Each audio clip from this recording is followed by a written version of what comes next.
Eagles. Eagles.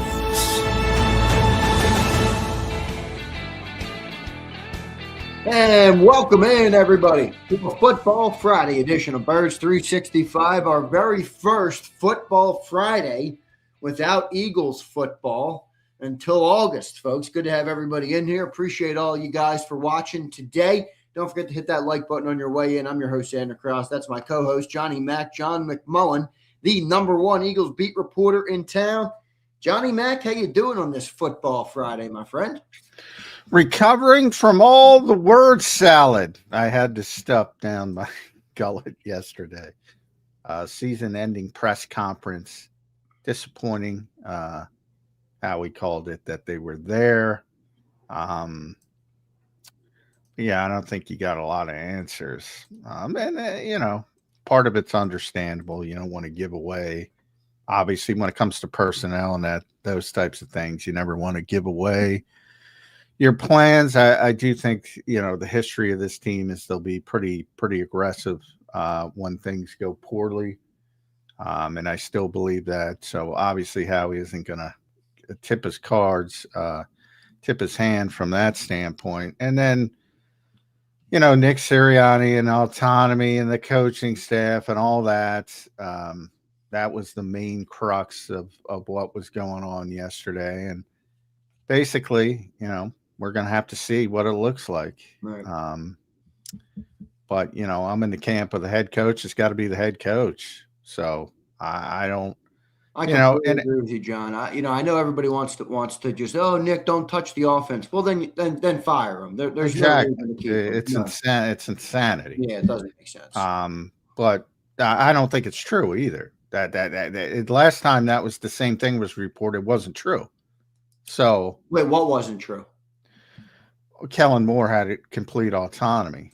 It just wasn't true. So the same thing was reported when Kellen was hired, and what'll give it away is the coaching staff right away. Now, as I mentioned last time, Kellen was given 2 guys. That's it. Right. And you believe that's the better setup, though, right? Nick. Yeah. Oh yeah. Yeah.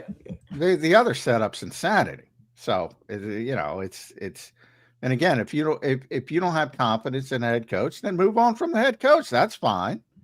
But what you can't do is say, hey, head coach, sit over there in the corner. You think the players don't know that? It creates so many layers of just things that can go wrong. And the Eagles wouldn't do that. They're not that dumb. They wouldn't do that. So number one, and we'll see. That's not to say, look, the plan is to hire an offensive coordinator and to let them run the offense. Now, 2 things can be true at the same point. And if everything goes well and that guy performs and you don't have to step in as the head coach, great. But my only point is you have to have the ability to step in. And you think that will remain, though, right? To be clear, you don't think it's not going to be that way, or you still don't know and you're waiting to kind of see? No, I'm pretty positive it's going to be that way. And yeah, the Eagles wouldn't do that. They're not that dumb. Yeah, I agree. So I'm not concerned about it, but it is a talking point. It is a narrative. So I feel the need to point out that it was bullshit the first time. It's probably bullshit the second time. And now the question will become, John, not whether somebody will be able to at least run their own offense. It will be whether that offense works and whether they end up reverting to what Nick Sirianni has done so successfully here in Philly. Correct. Right. And look, and again, Kellen was on board with scaling things back because things weren't working. Right. And that's a good trait to have as a head coach, to be able to adjust as a coordinator or a head coach, is the ability to adjust and ship things to best signal. And that's usually what happens, when you struggle. You don't expand, you contract when you struggle. Right. You hear it more Simplify. on the defense. Go back to Exactly. what you do well. Right. You hear it more on the defensive side of the ball. You even hear it in short weeks. What do? You contract. You go to your DNA setting if you're playing on Thursday night. John, that applies to all of life. I think everybody can resonate. That applies to all of life. You're off track. Simplify. Get back on track. Back to the basics. Well, I think it is common sense, but as we always, common sense isn't always. That's very true.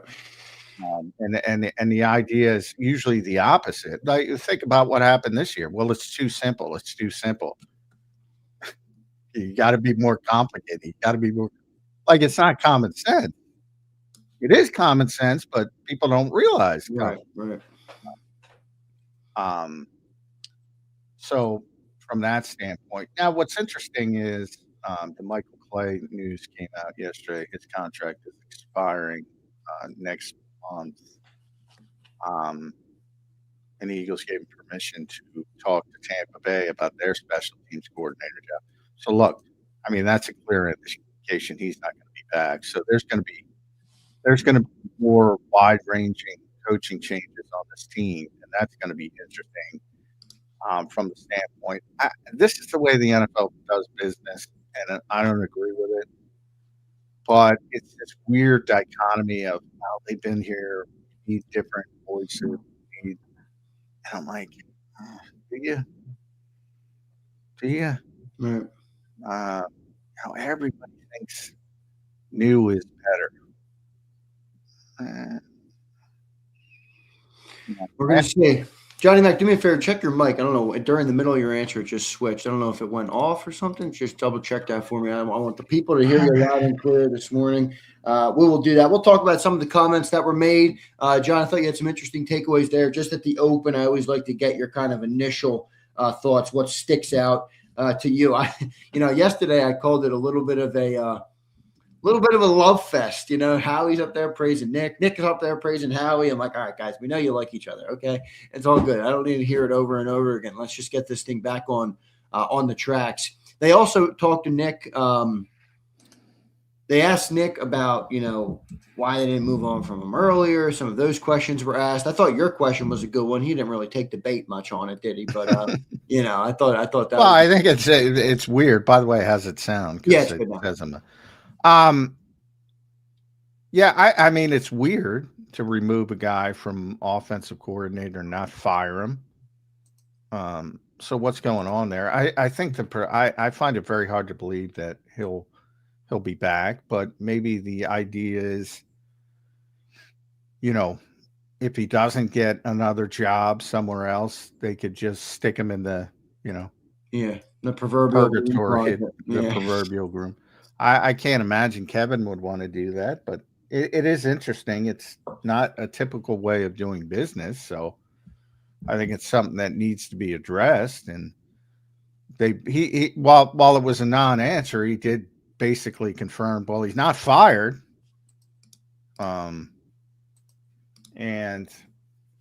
Weird setup.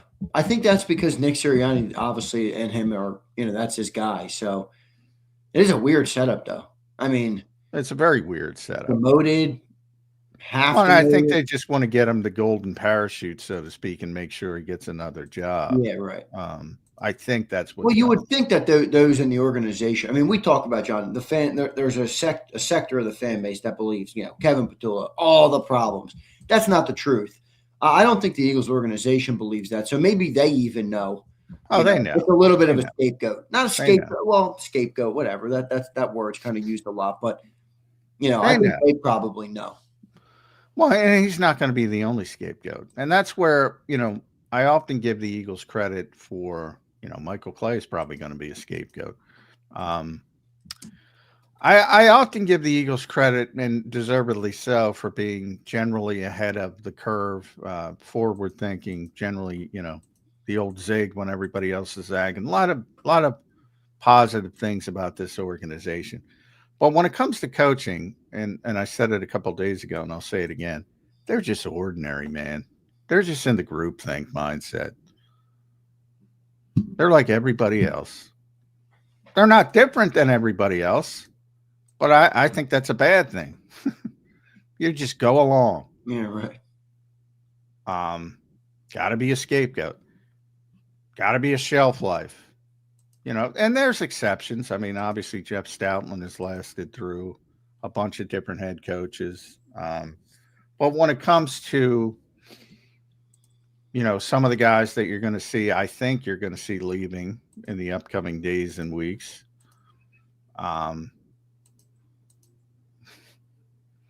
There's something to getting up to a point where they've had the experience and they've succeeded to the point. Again, I feel the need to point out the best era in modern Eagles football. And you're trying to do it with different faces because why? Because it's time? Well, that's why I wonder where, like, Nick Sirianni, obviously, as the head coach of the team, understands that they did fall short this year. He also understands, like, for example, I know Mike McDaniel's this great offensive mind. Let's just use him as the example. I saw a video floating around. My boy Gary sent it to me. Great video. You can tell he's obviously a smart, offensive-minded football guy. But if he's going to come in here and you're Nick Sirianni, this is what I would ask everybody. If you were as successful in your career as Nick Sirianni has been in his career, and then somebody's going to come in who tried to do what you do and wasn't as good as you are at it, and then you're going to let them take over what you do? If I'm Nick Sirianni, I'd be like, all right, I'll hear your opinions, but sit down and shut the fuck up. I've won 70% of my ball games as a head coach, Mike McDaniel. Great, but is that the end-all, be-all? What's more important to winning football games? Having a potent offense or understanding what and that's why personnel. That's why I bring up the ordinary branding. Like, I do think there's a reality, and while he's and by the way, I think people should see now that he's in charge of the coaching staff. I don't know why people don't believe that, but he's in charge of the coaching staff. But for whatever reason, people still think it's Howie pulling the strings, and really Jeffrey from the standpoint of, guys need to go, that Jeffrey's the one steering that ship. But I do think he's very aware, and I've said it in the past, he's far more savvy politically, and he understands the landscape. So in many ways, you don't have to demand that he fires certain people because he knows it's coming. And then you have to weigh, and this is just part of life in the NFL. Well, do you want to stand? Do you want to be Doug Peterson and stand your ground and get fired? Or do you want to try to keep your successful position and, keep it going as long as possible? And he does have confidence in himself to think that he could get another group going in the right direction. But I've talked to this guy enough to know that if there was one thing, and I mean, the McVay stuff, for instance, McVay's never beaten him.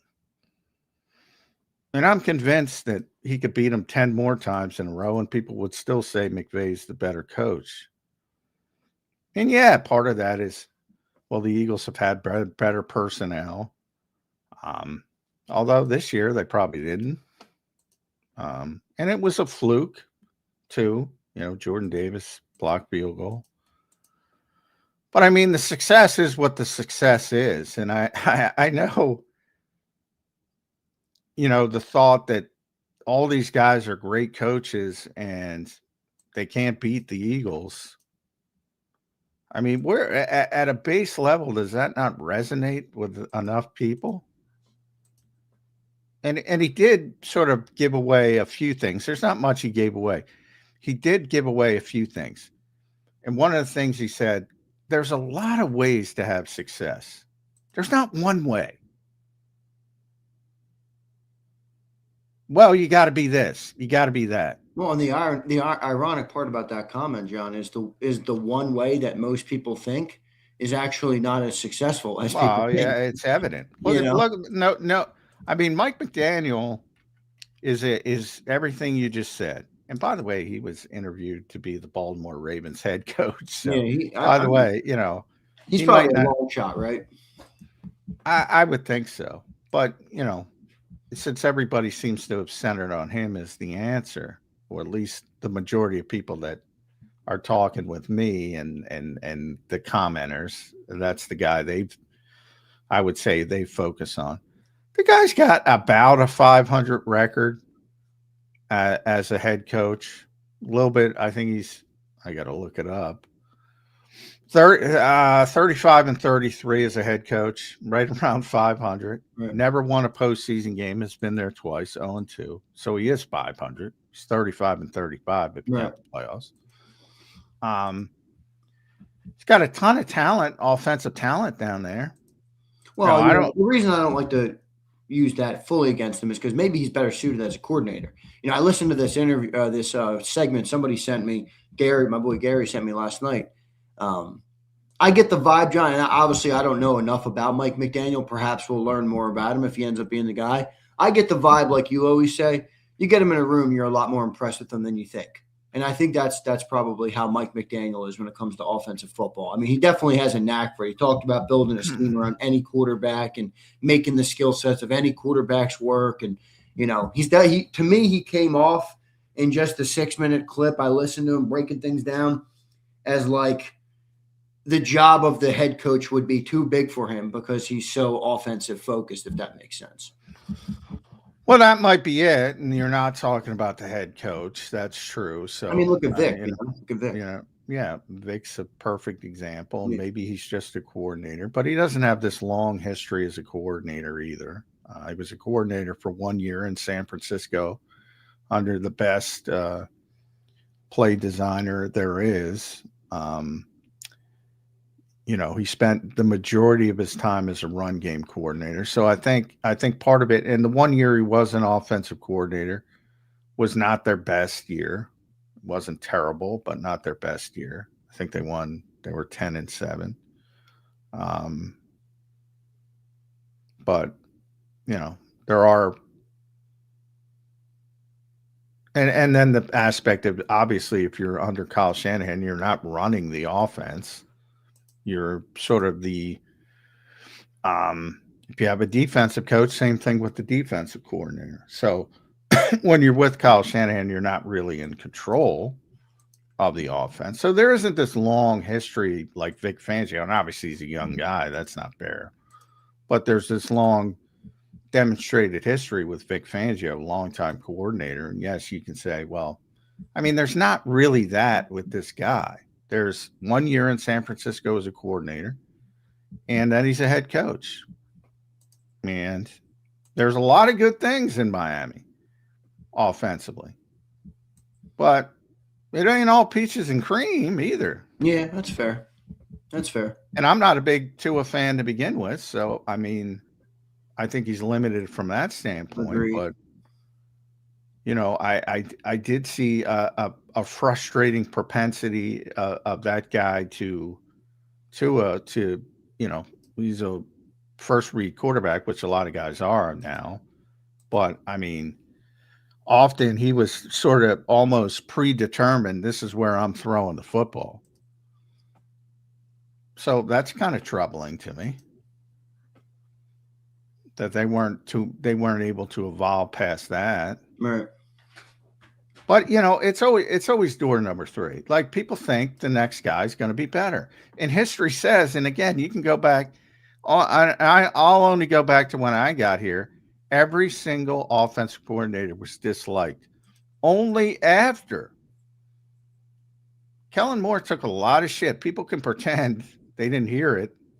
He took a lot of shit. A ton of shit. Everybody remembers that if they. Well, they won't admit. They act like they don't, but they do. Yes. I mean, he took a ton of shit. Shane Steichen took a ton of shit, man.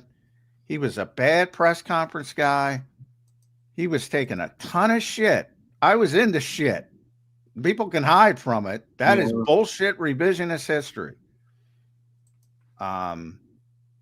This is a guy with Jonathan Gannon on the defensive side.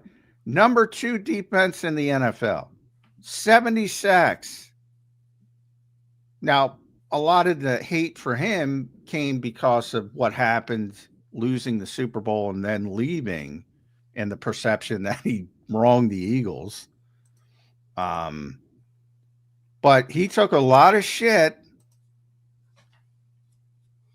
This guy, whoever the guy is going to be, I guarantee only one thing. He's going to take a lot of shit. That's a guarantee. Welcome to Philadelphia, my friends. Welcome to Philadelphia. In a way, I kind of like it, but I do understand how at times it can be harsh or tough or unfair, however you want to slice it. All right, John, let's talk about the staff building in around the coordinator. Nick got asked about it. I do think it's a tough thing to answer at this point. You know, he gave you a classic Nick Sirianni, says a whole lot of nothing answer, but I understand why. I mean, you do have guys that are expiring contracts. You mentioned Michael Clay. I don't know if you know anybody on the offensive side right now that has an expiring contract. If you're going to bring in a good coordinator or a coordinator with cachet, maybe I should say, I think it would make sense for them to bring in some people, obviously. The question would be if they come in and they're like, hey, no Jeff Stoutland, that's where I think the line would be drawn. How do you see this staff filling out? And do you know of anybody, John, on the offensive staff that their contract is up and they're trying to, either re-sign here or pursue other opportunities? No, coaching contracts are insane. Yeah, I just didn't know. There's no, like, for instance, yesterday, originally, so I was told Michael's contract expired, and it's expiring, but it hasn't expired. So there was a back and forth on, did the Eagles have to give him permission?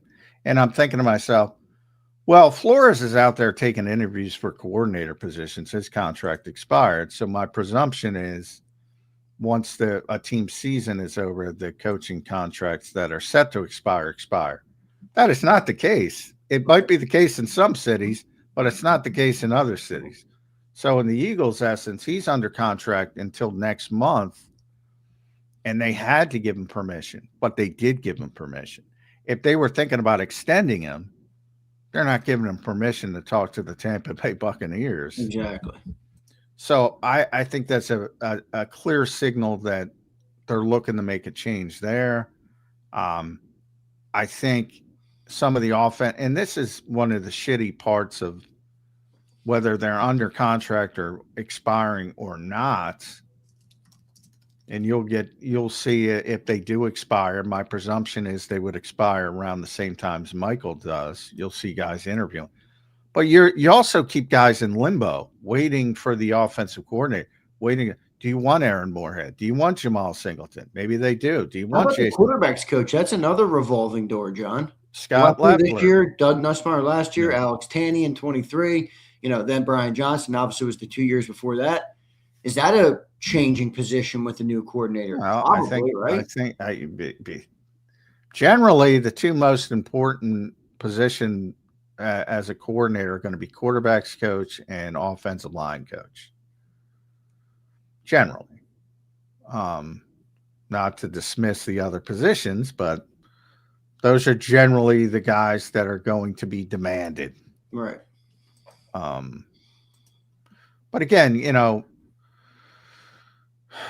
for all the talk about it, it looks like they want experience because, again, they're very ordinary. So inexperience didn't work. So we got to go towards experience. Way everybody thinks. Their group think, go along to get along. Now, maybe I'm wrong. Charlie Weiss Jr. was a guy that Pat Leonard floated, a good friend of mine. 32-year-old guy, never coached in the NFL. Obviously no experience play calling in the NFL. Experience, high-level experience. You saw what he did with Ole Miss this year. For 2 years in a row, the best offense in the SEC. Think about that. Yeah, Ole Miss. Different quarterbacks, too. Different quarterbacks. Got Jackson Dart to be a first-round pick. Yep. Well, that's Lane Kiffin, John. I know it's Weiss too, but you chirp Lane Kiffin. Got to give him a little credit there, J Mac. Great. Well, yeah. Well, I'm very. First of all, Lane's very successful. Obviously, yeah. I have problems with Lane Kiffin that have nothing to do with football. Yeah, right. For easy. I got you. But yeah, I mean, yeah, Lane is certainly the more impactful point.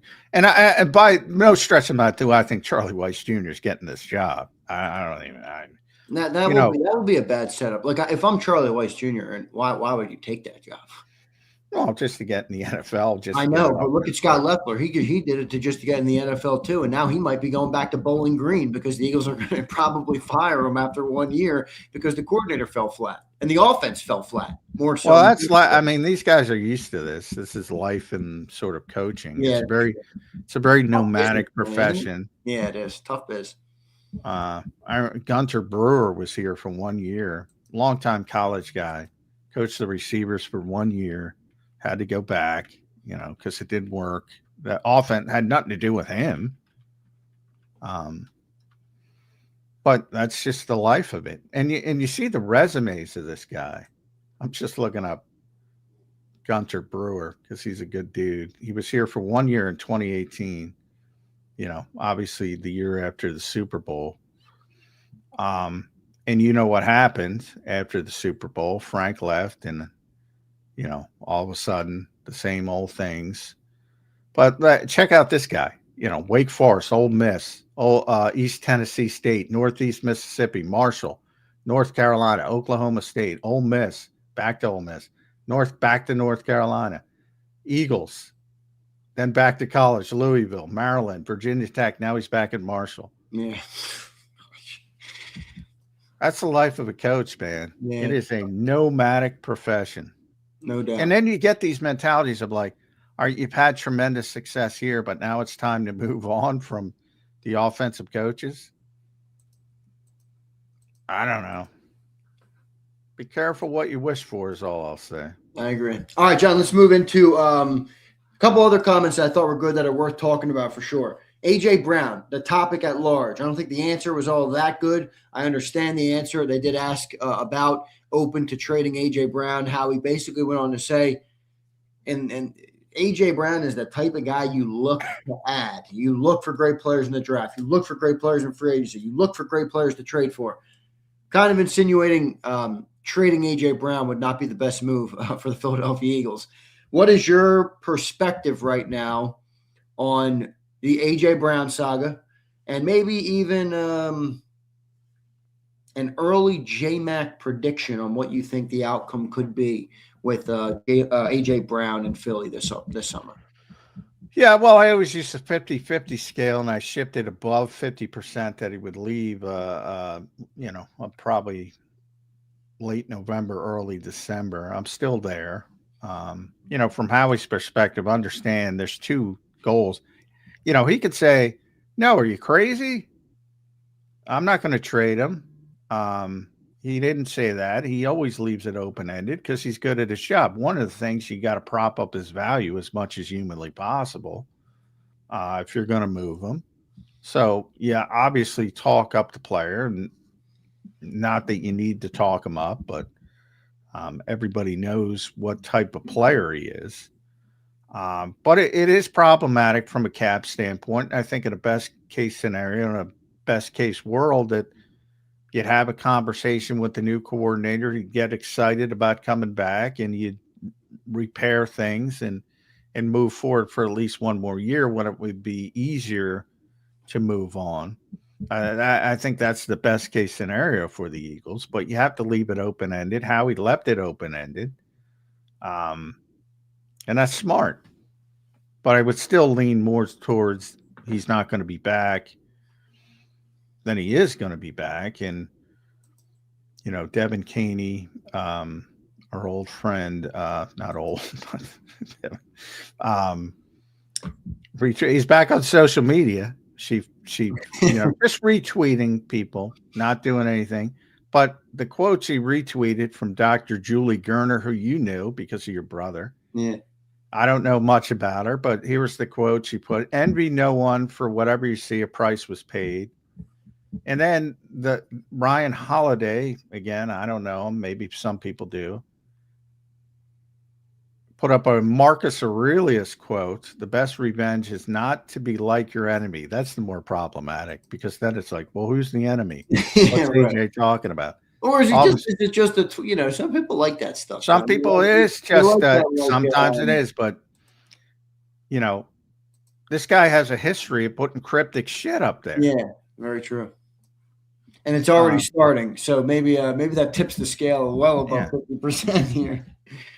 I mean, sometimes I see a quote, yeah, I'll put it up, and I say, well, that's good wisdom, but I don't have a long history of posting cryptic shit. So yeah, I'm still leaning towards over 50%. He's not going to be back, but I do think you have to have the conversations. The same thing with Carson Wentz. I think a lot of people forget the Eagles' plan when they hired Nick Sirianni was to fix Carson Wentz, run it back one more year, and see if you could fix it. And Carson just he was out. He didn't want to be a part of it. And you had to make a difficult decision. You had to eat, at the time, a lot of dead money. It seems quaint now. It was the most in history. Most in history at the time. And they moved on. If the player doesn't want to be here, it's best to move on. So you have to have the discussions. You have to try to convince them, look, we're going in a better direction. The passing offense is going to be better. The frustration is going to wane. Let's go win another one. A lot of talent, yada, yada, yada. But if he doesn't want to be here, and if he doesn't buy it, at some point you got to pull the plug, addition by subtraction. Yeah. Well, I can guarantee everybody this. If the Eagles get rid of A.J. Brown, they will not be a better talented team on offense. Oh, hell no. Hell no. Bank. Yeah, take it to the bank. Hell no. I love Ed Kratz. We had my buddy Ed Kratz on yesterday. He's talking maybe Darius Cooper has an elevated role. I mean, come on. Well, I did think Ed had a good point about how maybe some of the early year, problems that AJ had that really weren't just this year. They were multi-year, maybe led to a lack of focus from AJ Brown or that I agree with. I don't think AJ dropped the ball because he's not good anymore or his hands aren't good anymore. I think he dropped the ball because maybe a lack of focus was at play. I thought that was a good point by Ed. My only point is you ain't replacing him. You ain't getting a better player. Oh, I 100% agree. So, but sometimes we talked about it in coaching, even more so with players. Sometimes the shelf life is just over because they don't want to be here at a certain spot. I don't know if we're there or not. I think the Eagles will try to repair it. And if they don't, if they can't, and it becomes evident, they'll move on. And if I'm gauging that 50-50, I would say more likely they'll move on. Yep, we'll find out. I would hope they would keep AJ, but I do understand the complexity to that problem. And AJ's an interesting guy. John, how about Jalen Hurts? They were asked a couple questions about Jalen Hurts yesterday, mostly from Jeff McClain. I thought he had two good pointed questions on Jalen Hurts and his impact on the offense and, kind of what his role was in the regression of the offense. I don't think you got a great answer, but your thoughts on what they had to say about Jalen Hurts and how he contributes to what the offense did last year. Yeah, I mean, obviously they're not going to throw the quarterback under the bus. So I get people are frustrated or even from the Jalen haters who want them to throw him under the bus. That's just silly. And for the Jalen lovers, they're probably upset because they didn't claim that nothing is his fault. And Nick has said it pretty consistently. And by the way, when we talk about was Kevin Patullo a scapegoat? Well, he was a scapegoat for the mere reason that in the very press conference they're talking about firing, they again, at one point Nick said, I know everybody throws it on Kevin, but we all got our fingerprints on this. Well, all right. Now he's 100% right, but that makes Kevin a scapegoat by definition. Everybody's got their fingerprints on it, including the quarterback. I I don't think that's a surprise. I mean, it was Jason Kelsey. I always say 2 years. Jason Kelsey went further, of all people. Said, the passing offense has been kind of crappy for 3 years. And he's right. Yeah, but Jason Kelsey had this long answer about this, talking about all the problems with the Eagles, and he never once mentioned Jalen Hurts. Well, I mean, I get why. It's just yeah. You're not gonna throw him under. I mean, yeah. But well, again, because the passing offense is crappy. I mean, you could have a different sentiment that it's not because of Jalen Hurts. You can have, but he also defended Kevin. So Jason's in a difficult tightrope. Difficult role. I only bring that up because I always say 2 years and he went to 3 years. That's the only reason I brought it up. And objectively, he's correct. They have struggled for 3 years in the passing game. So, I mean, if you struggle for 3 years in the passing game with 3 different coordinators, now you'll have the diehards that will say, well, that's part of the problem. Well, guess what? Continuity ain't coming. So this is what you have. And, Jalen, to his credit, said he's not going to use that as an excuse. They haven't had a good passing offense. So, maybe this is Jeffrey Lurie's weird way of his Chip Kelly experiment with personnel. Let's give him the rope to hang himself, which I think is stupid. Well, what's the alternative? Well, the alternative is keep winning at the highest level in franchise history. That's the alternative. Don't change a thing. Well, I don't you think it's not don't change, you try to evolve, and they have evolved. And there's just little don't blow up what's worked so well, because exactly. Yeah. Just keep trying to get incrementally better for as long as the shelf life is available.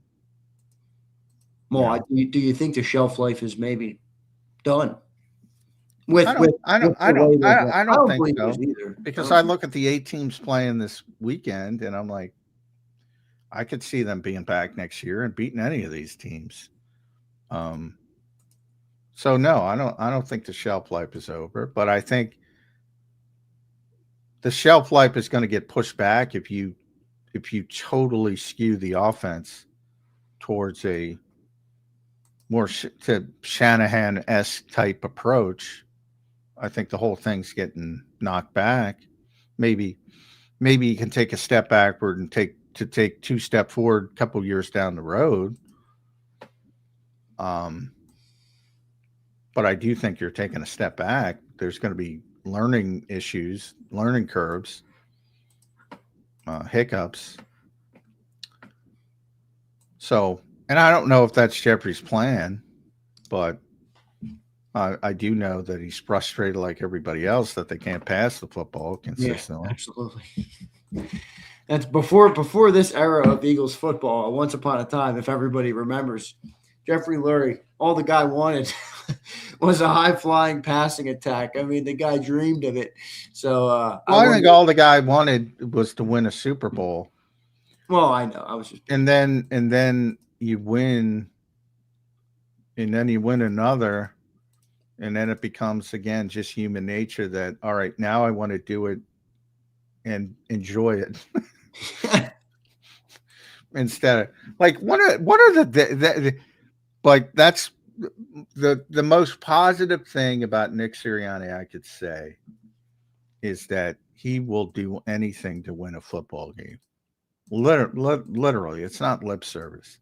He will do anything to win a football game. He is so competitive. I think he'd do anything to win anything. If you're shooting baskets with him, if you're playing horse. Well, he said Jalen has that too, but I don't know if that's bared out to be true. But I think people say that's what they want, but that's not really what they want. Yeah, right. They want it to look a certain way. Yeah. All right, John, the other questions I thought were relevant, we'll get to them both real quick, wrap up this opening segment on this long thing. We're going to get to the resources basically in the offseason after losing a bunch of free agents. Last year was a maintenance offseason. We'll talk a little bit about that. And then Lane Johnson, they asked him about Lane Johnson. Obviously, you're not going to get much of an answer there. It's up to Lane Johnson. But any thought from you on whether you're tilting one way or another on Lane Johnson based on what you heard yesterday? No, because I do think it's up to Lane, and Lane, I think, goes back and forth. Now, the one thing when he talked about, at times he's talked about wanting to play 2-3 more years. At times he's talked about, I do think if they were able to get things going this year and repeated, and he stayed healthy, he probably would retire. I got that feeling, but he missed the last 8 games of the season. I don't think he wants to go out that way. So again, just speculation. I think he's going to be back. But the one thing he has said is when he had the reconstructive surgery on his ankle, he tried to they had what's called a tightrope surgery, which is a short-term fix to try to play through. It didn't work, and he had to have a complete reconstruction for the deltoid ligament. That was really tough injury for a right tackle, man. Well, that was really difficult on him. And he said, if you have something like that, and this Liz Frank injuries are really difficult too. So that might change his thinking. So to Howie's point with that is, he's telling the truth. That's up to the player. And guys will walk away. We saw it this year. We still don't know why Zadarius Smith walked away. We still don't want. I haven't seen anything about why Jair Alexander walked away, other than speculation that he never got, and he didn't. He never got to where he was because of the knee surgery. That's up to the player, man. Now, I don't think Lane Johnson wants to go out that way. I think he's also wants to make sure he's going to be in the Hall of Fame. And I think from his mindset, even though I think he's a no doubt about it, he's going to the Hall of Fame, Lane. You don't got to worry about that. Well, he does, because he doesn't have a ton of all pros and Pro Bowls, because his career was this weird sort of, he crossed over 2 eras where all the Pro Bowl stuff when he started was just left tackle, left tackle, left tackle, left. They just took left tackles. They didn't look at it like you got to pick a left tackle, you got to pick a right tackle. They just picked the best left tackles. So he didn't get a lot of the recognition. And I think people in Philadelphia know, and most people in the industry know, but a lot of the voters are just media people, and they look at those numbers and they say, well, why is this guy a no doubt about it Hall of Fame? So I think from his perspective, he doesn't look at it that way. So I think that helps as far as wanting him back. Yeah. So I would bet on him being at 50-50 again. I would bet more likely he's coming back. But it's up to him. We'll see. John, I mentioned about the offseason now with the free agents and everything coming up. Last year, John, the Eagles dubbed it a maintenance offseason. On Birds 365, we dubbed it the Timu offseason. Ultimately ended up being the offense was the Timu group and the team. Well, what do you think this year's is going to be? They asked about the resources and everything. And how do you kind of see this offseason playing out? Aggressive, maintenance? Yeah, I think they're going to be very aggressive. It has nothing to do with anything more that they're aggressive once they lose. And, I mentioned this last offseason. And look, and they had a plan, and they clearly described the plan and why they had the plan. But they were also coming off a Super Bowl championship, and there is a human nature aspect to that of breathing a sigh of relief and say, we got another. Exactly. And now it's the exact opposite. You're going to see way more urgency.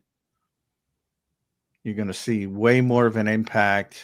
I think you're going to see a really exciting offseason from a fan perspective. They're going to make some moves. And some of them are going to be high profile. Some of them may be trades and manipulation. Howie loves this shit. I think they're going to be very aggressive. It's Howie makes some moves that are super surprising. Oh yeah. Yeah. Oh yeah. Yeah. People are like, well, you signed this for you. It might be trades. He might trade people out. I know I mentioned the name that nobody liked, which I won't even mention it because I don't know if it's going to be him. But I think there could be someone on the team that, maybe you don't think is going out and who could go out. I don't know. We'll find out. Yeah. Well, he did mention having to make sacrifices, so we'll see. Yeah, I mean, when you have to pay people, you can't pay everybody $22 million. He's right. No, you can't. You can't have 22 starters making $22 million. So some guys, and that's where they've done a good job defensively, repopulating with young players. You got to continue hit. He did bring up his recent draft success, day 1 and day 2, which has been pretty significant. And they got to keep doing that. Now it's probably going to shift more to the offensive side because they're going to have to start playing paying the defensive players. So it's a constant evolution. But I do think they have to start repopulating on the offensive side with younger talent as guys start to age out. Interesting stuff, Johnny Mac. All right, there's our opening segment on the press conference yesterday, the end of season press conference. Probably the last time we talked to those two guys for a good bit, I would imagine, John. I don't know what they have on the agenda. I know you got things coming up, but I don't think we'll talk to them for quite a bit, right? Maybe till after the draft. It depends on, who signed high pro. Obviously, if there's high profile guys. Yeah, or Lane retires maybe or something like that, maybe. Yeah, you also have the combine. They'll, talk at the combine. They have to talk.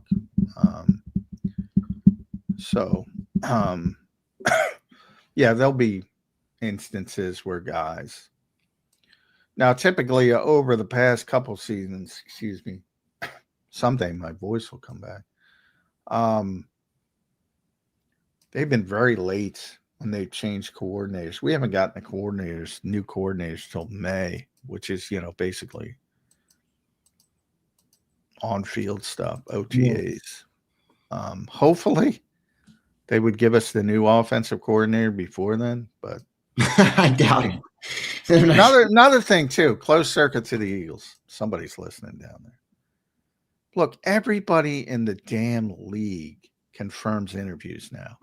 Confirm your interviews. Yeah, that's my next topic.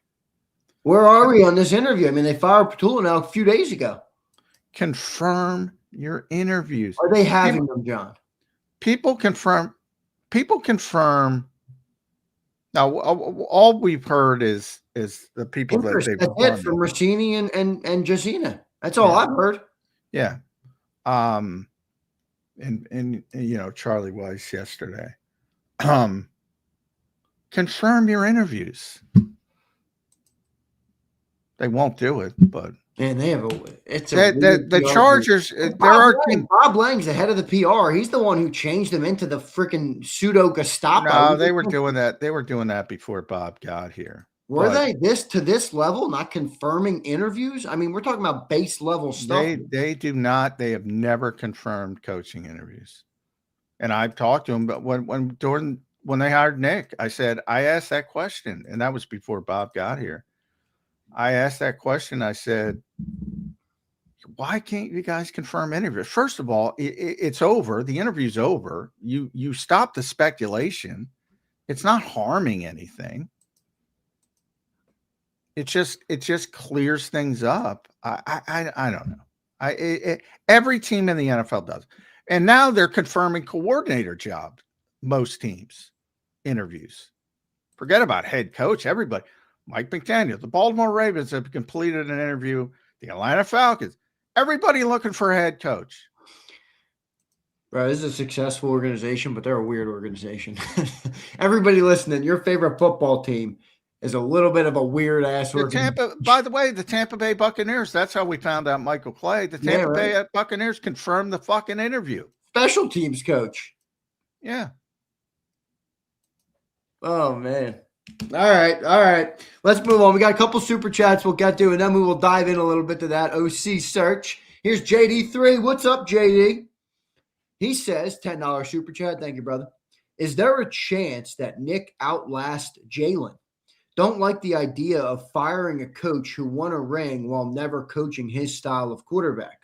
Also, it's unfair to move off of Hurts without seeing him in a new offense. Well, JD, sounds like you're asking for too many things to come true at once there, brother. Yeah, I think there's a chance that the Eagles move on from Jalen before Nick. I also think there's a chance the opposite. I think they're both on the clock.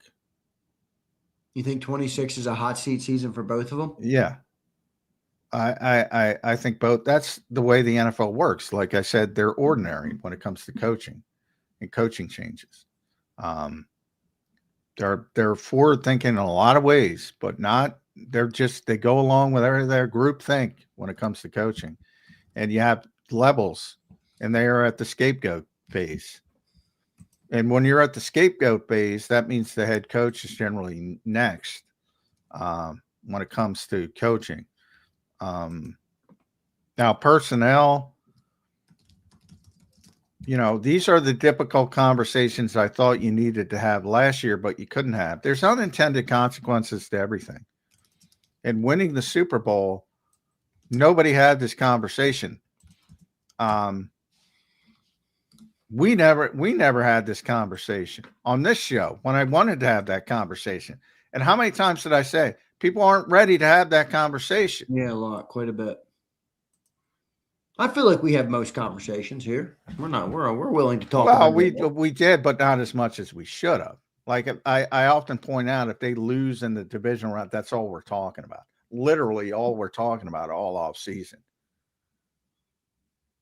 You would have to manipulate talking about it, manufacture talking about it, because nobody wanted to have that conversation. And now you have Jason Kelsey out there saying, hey, guess what? The passing game has stunk for 3 years. I mean, there's been plenty of people. There's been a passing offense. This team, they have been for a while. He's right. Jason Kelsey's right. Yeah, there have been plenty of people who've talked about it, but they generally get labeled as, oh, you hate this, you hate this guy, you hate this guy. No, it objectively hasn't been great.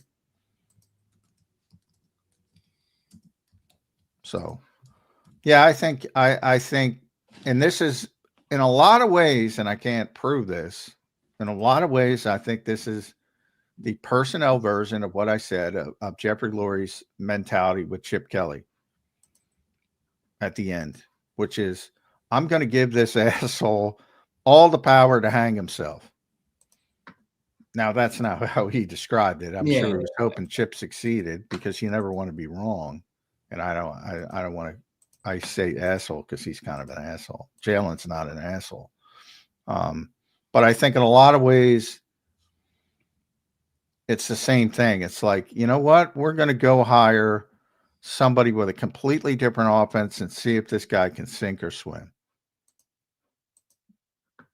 I think that might be the mindset here. And if he sinks, you got to move in a different direction. Would it be both, though? I mean, to JD's question, well, you'd get to see Hurts in a different offense, but I doubt they're going to move Jalen and keep Nick. I think it's possible because, he has had. The Eagles organization have a better opinion of Nick Sirianni than the outside view is, because I feel like the outside view is pretty unfair to Nick. I mean, I've consistently said that, but yeah, well, I think you saw it. I think you see it by what happened yesterday. Like typically, and I heard somebody say, well, typically, there were a lot of questions for Nick, because we all know he's in charge of the coaching staff. Like, nobody believes that. I can't make them believe that. Right. He's fucking in charge of the coaching. You're right. That was interesting. Normally when Howie's up there, everybody, kind of not disregards him, but you get to talk to Nick a lot more. Yesterday was a lot of Nick. Yeah. Well, because yesterday was about the coaching staff primarily, because of what's going on. But yeah, I mean, they think a lot higher of Nick than the outside world does, but that's not difficult. I mean, most of the outside world doesn't give him much credit for, they win despite him is generally the thought process of a lot of people. Interesting stuff, Johnny Mac. All right, good opening segment. Appreciate everybody being here. JD3, thanks for the super chat. We got a couple more we're going to get to. I want to welcome and thank everybody for being here. The start of the Eagles offseason.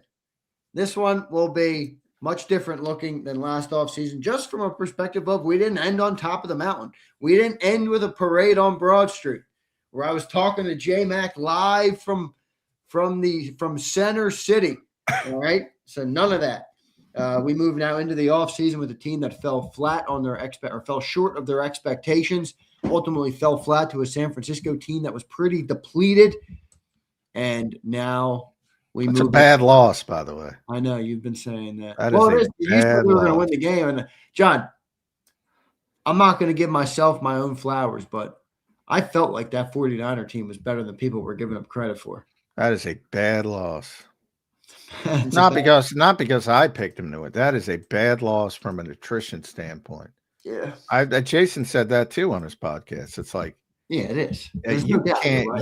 You can't lose that game. Again, it's completely different. I'm with you 100%. I probably would have picked San Francisco. Warner's out there and Bosa's out there. And Mikael Williams is out there. And they were on their, third and fourth linebackers maybe instead of their fifth and sixth linebacker. Yeah. I mean, that was an atrocious loss. So offense doesn't take advantage of defenses, John. It doesn't matter who's out there. Literally. Well, I think you take advantage of both sides, but as I said, that was an uncharacteristic fourth quarter defensive performance. I know you keep saying that. I mean, they did get 2 takeaways in the second half of the game. Offense couldn't do shit. Oh, all right. But if you want to talk about the 2 takeaways, which are fine, you also talk about the rare times where Quignon's getting burned and Cooper's getting burned. Yeah, so how is that not uncharacteristic? No, it is. But Quignon didn't get burned all damn season. It's hard for me to look at that and say, "Oh, the defense failed them." I get it. I get what you're saying, but. I mean, shit. The offense failed the team all year, and then in the biggest moment, they don't. Yeah, but you're worried about saying offense, defense. I'm saying both. I'm saying it's a bad fucking loss. Yeah, I agree with that. And I will agree with you that it was uncharacteristic some of the ways they got beat in the end of that game. All right, good stuff. Hit that like button, everybody. Let's get to a couple more chats here. This one's interesting. Brian Pumper, per usual. Okay, fellas, where's the OC interviews? Should be happening immediately after shit canning KP, unless they're having trouble generating interest with the eye emoji, J-Mac. Yeah, they're not going to have trouble generating interest, but because there's only 32 of these jobs, and this is one where you get to call the plays and all that, they're going to get plenty of interest. That's not the problem. The frustrating part about them not reporting interviews, I just talked about it. It's insanity to me. Report your damn interviews. Because again, you have people using this speculation. I hope the Eagles are listening to this. This is what it fuels. This bullshit, like they can't generate interest in an offensive coordinator job. This is what this fuels. Other than hey, Atlanta, Tennessee, Chargers. This is who we're Tampa Bay with Michael. This is who we're interviewing. You shut that down. And then you just talk about the merits of the candidates. It's insanity to me. So they will have no problem getting people in for interviews. They will have no problem. But you're going to continue to have that kind of spin because of the way they do business. Do you believe they've conducted an interview yet? I have no fucking idea.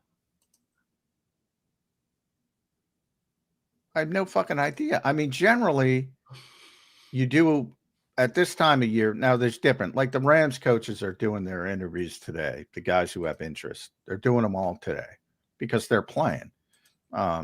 and have it, lined up. Like McDaniel was interviewing with Baltimore yesterday to be the head coach.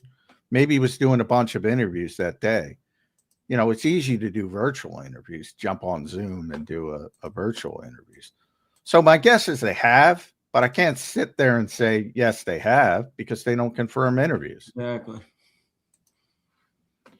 I mean, and it's frustrating. It's still pretty shut. I mean, nobody knows. It's not like there's somebody out there who got the information.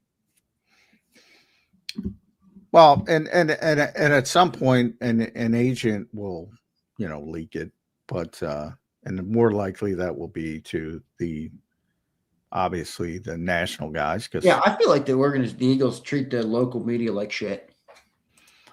Well, it's not about us. It just doesn't make sense to leave open, in my opinion. Again, in my opinion, it doesn't make sense. Again, use Pumper's comment as an example. Having trouble generating interest.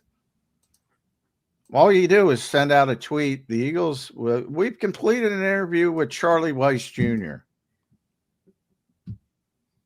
Mike McDaniel, Brian Daboll. Jack, you're right. And then we can look at the coordinator, look at the interviews, or look at the candidates that they're looking at. Now it's like, does anybody want to coach the Eagles offense? I'll tell you what, Howie Roseman went into a answer yesterday talking about how it's a great, they take it as a badge of honor when coaches get a job. What he failed to mention is that while two coordinators have gotten head coaching jobs, well, two have also been fired. It's a boom or bust position. It is. It's a total boom or bust position. And when you look at the offensive line and them falling off, Saquon Barkley, not getting any younger, Jalen Hurts not running as much as he once did when he was a potent quarterback, A.J. Brown dropping passes in the biggest moments, Devontae Smith, by the way, dropping passes in a big moment. And nobody wants to talk about that because everybody was mad at A.J. That was a bigger drop than A.J.'s drop. Oh, yeah, that was third and 11. That would have put him at the 6-yard line if he caught that ball. Yeah, you have first and goal. I think it would have been a 7, but whatever. 7, 6, 8, whatever it was. Close. Would have been first and goal, plenty of time. You're probably going to win that game if he catches it. Sheesh. Yeah, you're right. I mean, that's why it was a devastating loss from the perspective of, I mean, they had so many advantages, and that's why I say players first, man. You're worried about Kevin Patullo, Devontae Smith that's dropping that ball. You're worried about Kevin Patullo. Cam Jurgens is missing a block. You're worried about Kevin Patullo, and the other ironic AJ's not focused. If Devontae catches that, the narrative is completely different on Patullo because that was a good drive before they stalled. Well, yeah, I mean, that's what the NFL is. That's why I brought that. And people hated when I brought up the Rams game and how close they were to losing it. Now you see it. Same thing. It didn't go their way. Yeah. They very easily could have won that game. Very easily. Well, John, on the OC search, something that you said that has always resonated with me is that most teams don't want to play offense this way. Most offensive coaches don't want to play offense this way. You look across the league. I mean, last year was an anomaly in the way we played offense. Nobody in the modern game plays offense that way. We did. We zigged when everybody zagged. Does that have a factor here on this OC search? I mean, I know you kind of laughed off. Are they not generating interest? I don't think they're not generating interest. They're a high-profile team, obviously, with a lot of great players. They're generating interest, but you got to think coordinators who are coming in here are thinking about that stuff, no? I mean, not a typical offense, not a prolific offense, under the microscope type of offense, tough city, boom or bust, either get hired or get fired. I mean, Kevin Patullo might not see another offensive coordinator job look, Brian Johnson's still not an offensive coordinator. He had a top 10 offense his first freaking year. His first year doing it. Guy's still not an OC again. Yeah, well, this is what it's interesting because a lot of guys took pride in the fact that a lot of guys in the organization, I'm not talking about players, I'm talking about executives and coaches, a lot of guys took pride in that zigging while everybody else is zagging. And I brought up, we were talking about all the lists in list season, which will be here soon enough, and about Jalen being disrespected. And I said, what I said on the show, I made the argument. I'm like, well, the majority of teams don't want to play offense the way you guys play offense. That's why they want Justin Herbert. All these and all the only ones I pay attention to, I should back up, are the Sando list, the Fowler list, who are talking to coaches and GMs and executives. And guys like in census people, they want Justin Herbert over Jalen Hurts. And I said, well, these guys don't want to run the offense that you guys run. So they're thinking about it from the perspective, okay, who would make me better with what we want to do? And that's why you have so many people who think certain quarterbacks are better fits for what they want to do. So anyway, I say all that to say they took a lot of pride in, well, nobody plays it now, but maybe they'll start to copy it. And here we are. And there seem to be about to pull the plug on it. Now, and here's where it becomes difficult from my perspective, because if you do what everybody else, if you zag when everybody else is zagging, then it becomes who does it best. And if you're doing the same thing as everybody else, you really think you're going to catch up to Kyle Shanahan in 1 year? Like, in a lot of ways, from a logic standpoint, and I'm a very logical person, and sometimes I think that's a blight, because I don't think there's a lot of logical people. I think that's a great thing. I love that about you. Pragmatic and logical. To me, I want to be different. I want to be ahead of the curve, and different might look ugly and different. But if your goal is to win football games, nobody has won more football games in the NFC side. At least you can, and really there with Buffalo and Kansas City, nobody's won more football games than this fucking team. And now they want to do what everybody else is doing.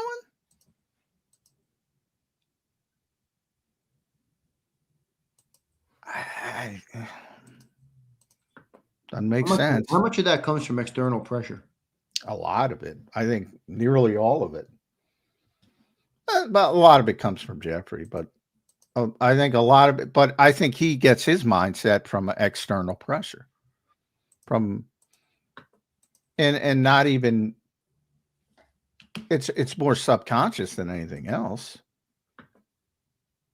But I mean, it exists. If you don't realize it exists. So, and those are executives I'm talking to who took pride and say, we do things differently, and maybe people will start copying us too.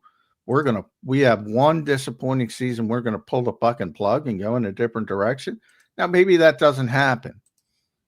And maybe Brian Daboll comes in here and they're very similar. They just get better because of his experience and wisdom, and he's a better play caller and everything people want. And maybe they just keep building what they have and evolving from there. So I'm not saying it's a fait accompli, but it seems to me I'm getting all the earmarks of they want to do what everybody else does.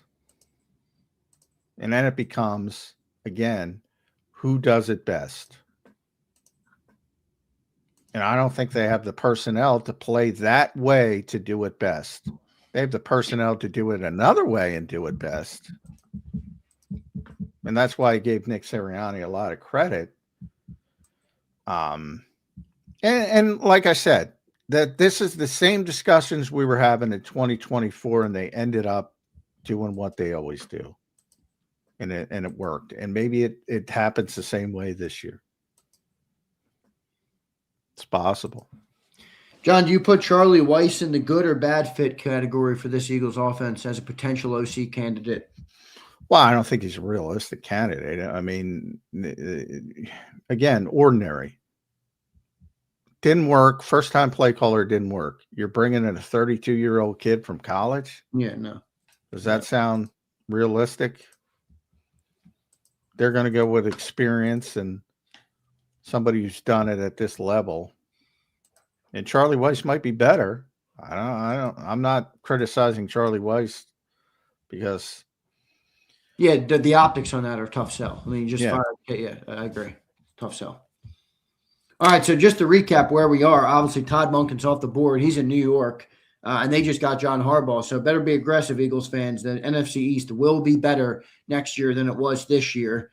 You look at this league right now, man. Three of the final 4 NFC teams coming out of the NFC West. The NFC North has now had the Bears after they had 3 in the playoffs last year, and the Bears were the only team that weren't. A lot of change happens in the NFL, guys. If you look at some of the candidates, Stefanski's been named. Mike McDaniel. I think Stefanski's getting a head coaching job. I wouldn't even put him in the mix, but we'll find out. Maybe he doesn't. Maybe I'm wrong about that.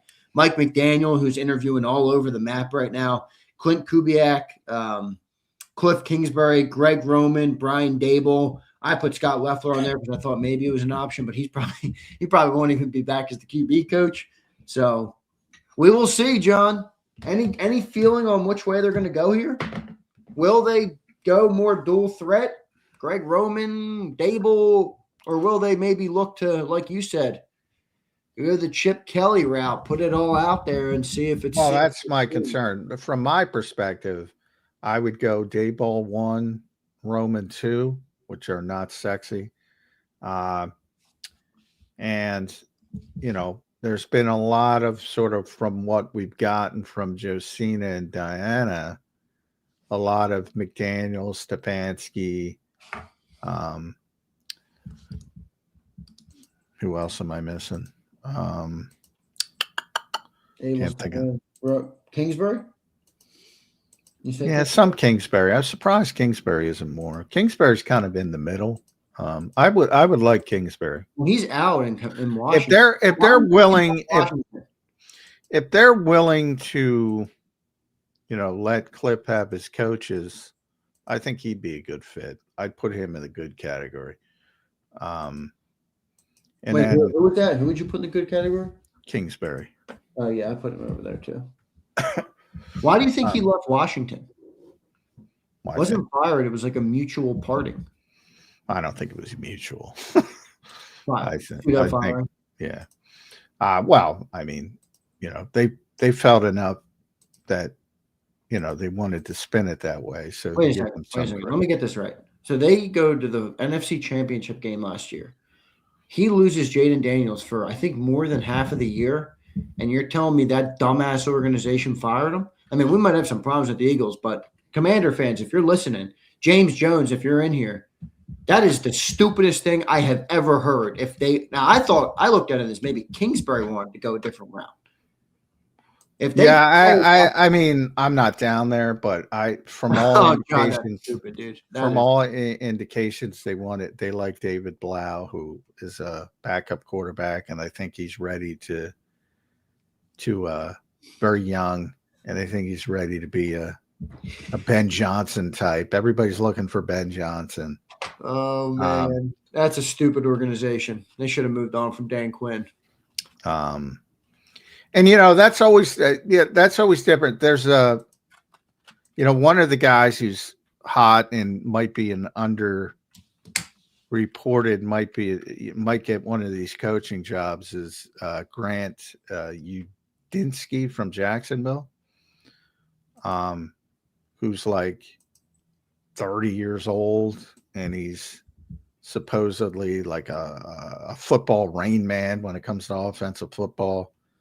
And he was with O'Connell, and before he got the offensive coordinator job with Jacksonville, and they would rave about him. But they have Wes Phillips, who's Wade Phillips' son, And they probably should have fired Wes Phillips and kept him as the offensive coordinator, but they didn't. Because this is a weird thing about football. Sometimes you have a guy like who's better, but you don't promote him at the right time, and then they get pilfered. I think that's what Washington felt about David Blau. But none of these guys are proven. Is it Blau or is it Block like Shuck? I think it's Blau, but I could be wrong. Who knows what it is? He has played. He played a little bit. He started some games. When he was a backup, never won. I think he never won a game. But he played as a backup in Detroit and I think Arizona. And he wasn't a very good quarterback. But that's that doesn't mean you're not a good coach. So I think they thought he was long-term. He's better than Cliff, and that's one of those deals. And that's a very difficult decision to make. Most teams don't make that. They could end up being right and look like geniuses, but I don't know. I think Cliff did a pretty good job. Well, we'll find out if he's a candidate here in Philadelphia. Going to be interesting to see who the Eagles end up with. Johnny Mack.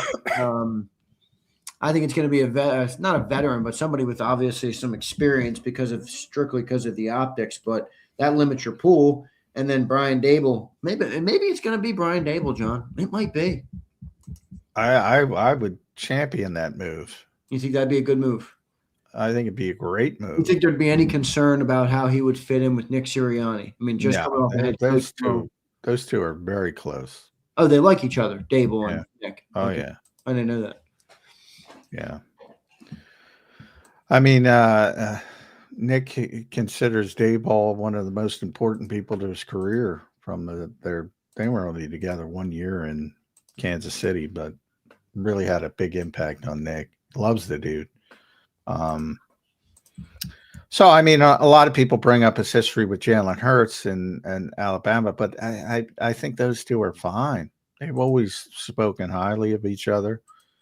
I think if anything, Jalen would blame Saban for that. Yeah, blame. There's nobody to blame. The offense was I mean, you know what I mean. I mean, people get benched and they have animus to it. That's just the way it is. I got you. So I don't think that's an impact at all. He's got a history with mobile quarterbacks and most notably Josh Allen, which some people will say is easy and probably is, but also Daniel Jones. He had him playing at a high level till he got, hurt. So a lot of people say, well, Daniel Jones, Shane deserves a lot of credit. The Giants made the playoffs that 1 year, and he was playing well under Brian Daboll, so he deserves credit. He's got a history with Saquon. Saquon likes him. A lot of boxes checked, and he's got experience. He's done it. He's done it at a high level. I don't think anybody checks more boxes than Brian Daboll, because other guys like Stefanski and McDaniel, again, you're shifting. It's more dramatic change on the offense. And they don't have the history with Nick and the history with Jalen, the history with Saquon, and like a lot of boxes on Brian Daboll. Now, there's some bad as well. You can't break into the injury tent and try to get your quarterback out there on the concussion. So you got to have some discussions, but I think of all these spoken about options, and I by no means do I think he's number one on the Eagles list, but I think he'd be the best fit. We will see what they end up doing. Pump, thanks for the super chat, brother. Appreciate you, man. Here is a couple more super chats we will get to today. I want to thank everybody for being here. Kyle Studer, what's up, Kyle? John, how much of the defense's recent draft success comes from Vic knowing exactly what he wants? I have doubts when it comes to drafting offense. Actually, well, no, I don't. I know people want the coaches come in very late to the scouting process, Now, Howie has learned over the years that, look, good GMs listen to what their coaches want, and you don't take players that your coaches don't want. So they're always involved, but they don't have a huge impact on the draft. And if you go back to the Jalen Reagor pick was the crux for Howie, because he got a lot of shit for that pick, and rightfully so, because it's his pick. But that's who the coaching staff wanted, the scouting department wanted, Justin Jefferson. And it was at that point he said, you know what? If I'm going to take the shit, I'm going to take the guys I believe are the best for the Philadelphia Eagles. Howie Roseman is in charge of the draft. Make no mistake about it. Vic isn't telling him what to do. But he has gotten to the point, and this was when he got sent to the broom closet. I talk about it all the time. He went to visit successful executives. And while it looks bad that he demoted, if you can call giving him an elevated job title and more money a demotion, but from a football perspective, it certainly was a demotion. A lot of people argue that's Jeffrey Lurie's biggest mistake. But I don't think if he's not put in a place and rethought his career. In other words, without Howie Roseman 1.0, there's not Howie Roseman 2.0. Without the failures of 1.0, 2.0 doesn't exist. But he is in charge of the Eagles draft. No ifs, ands, or buts. Kyle, appreciate the super chat. It's a fair point, though, Kyle. I understand where you're coming from because they're about to, as Howie mentioned, they're going to have to draft some offensive players if the defense is getting paid. Here is John. What's up, John? The defense couldn't stop Purdy's ball placement. Purdy is elite at that, John. Yeah, well, look at the angle route by Christian McCaffrey. You could have had the ball placement of John McMullen or Zander Krause. You were getting a touchdown as long as you got it near him. There's a lot of separation there. You don't like Purdy. John, this goes back to you and Jody used to debate about Brock Purdy. You don't like Purdy. That's not the case. I think he's a fine quarterback. I don't think he's top tier. I don't think he's. I like him. One of the best quarterbacks in the NFL.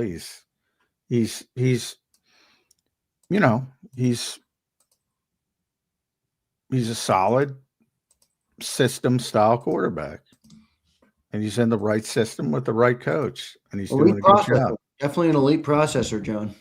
He's doing a good job. But remember, Jawan Jennings is making a big throw in that game.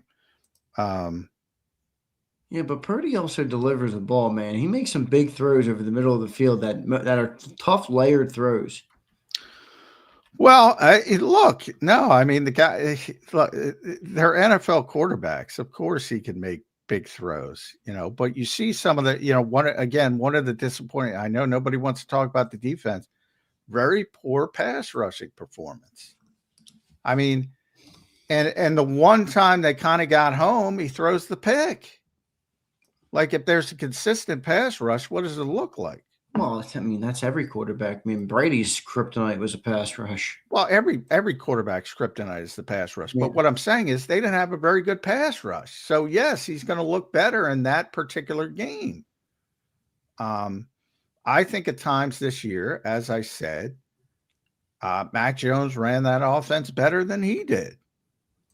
Mac Jones is a good player, too. Ask Devontae Smith. It's true. Here's John again. Not what they want. It's not what they want to do. What they have to do. Offense. He's referring to the offense. Well, what do they have to do? You don't have to play the style with the quarterback. That's what he's saying.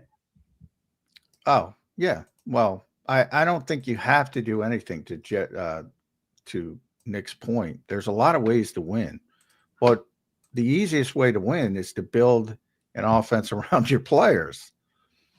So, that's why we asked to clarify, not what they want to do, what they have to do. You never have to do anything. It's smart to build around the players you have.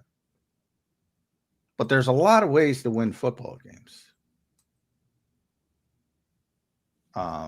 And that shifts, and that's why I always bring up the Larry Karras story that he tells us that, but I think that was an interesting look at a guy who is probably the biggest impact on Nick Sirianni and his mentality, which has turned into Nick's mentality, is, he asked him the question, first coaching job, what offense do you want to run? And again, a lot of young coaches in this league are going to say what they think you want to hear. And he started saying what he thought Larry wanted to hear. And he was wrong. And he got stopped right away and said, you don't even know who your players are. In other words, you can't build an offense until you know the strengths of your players. And right now, the strength of Jalen Hurts as a quarterback is not a Kyle Shanahan offense. If people can't understand that, I can't help you. Agreed. Here is Pump. What's up, Pump? Thanks for the super again, brother. Fellas, can we finally say Howie's don't extend during the season policy is effing dumb? 2 straight Super Bowl runs. This has hurt us. Change it up, Howard. I mean, you can't win the Super Bowl every year, as it's something he mentioned, but just from a realistic standpoint. I mean, by and large, when his policy is, well, if you extend, one player and not another player, how is it going to impact the locker room when you're making a run to the Super Bowl? When he does extend players, it's when they're not going to the Super Bowl. Then it's like, all right, we want to get this guy done early. The whole point behind it is not alienating someone else. It's a very delicate ecosystem. Now, in this case, who are you going to extend? You had to wait after the season for Jalen Carter, Nolan Smith. You could have extended Jordan Davis in the season. If you extend Jordan Davis, what is Reed Blankenship going to say? If you extend Reed Blankenship after telling Dallas Goedert to get a $4 million financial haircut while he's scoring 13 touchdowns, what's he going to say? That the policy actually makes a lot of sense because there's plenty of time to get this shit done in the off season. So why upset the apple cart in the locker room if that's a potential possibility? And it might not upset it, but it might. So why tempt fate? Pump, thanks for the super. Here's Freaking Rican. Interesting name, Freaking Rican. When defense catches up to scheme, the scheme has to change. Last year we had talent and a decent scheme. This year it was horrible. 23, it was horrible. All right. It's always the scheme. Maybe the players weren't as good. I mean, I can't. Why was the scheme horrible? Can someone explain to me why the scheme is hard? Why do people think the scheme is horrible in 23? Yeah. Welcome to my world, man. It was a top 10 offense. So they ran a couple more bubble screens than you would like in 23. They were a top 10 off. I'll take those bubble screens all day this year.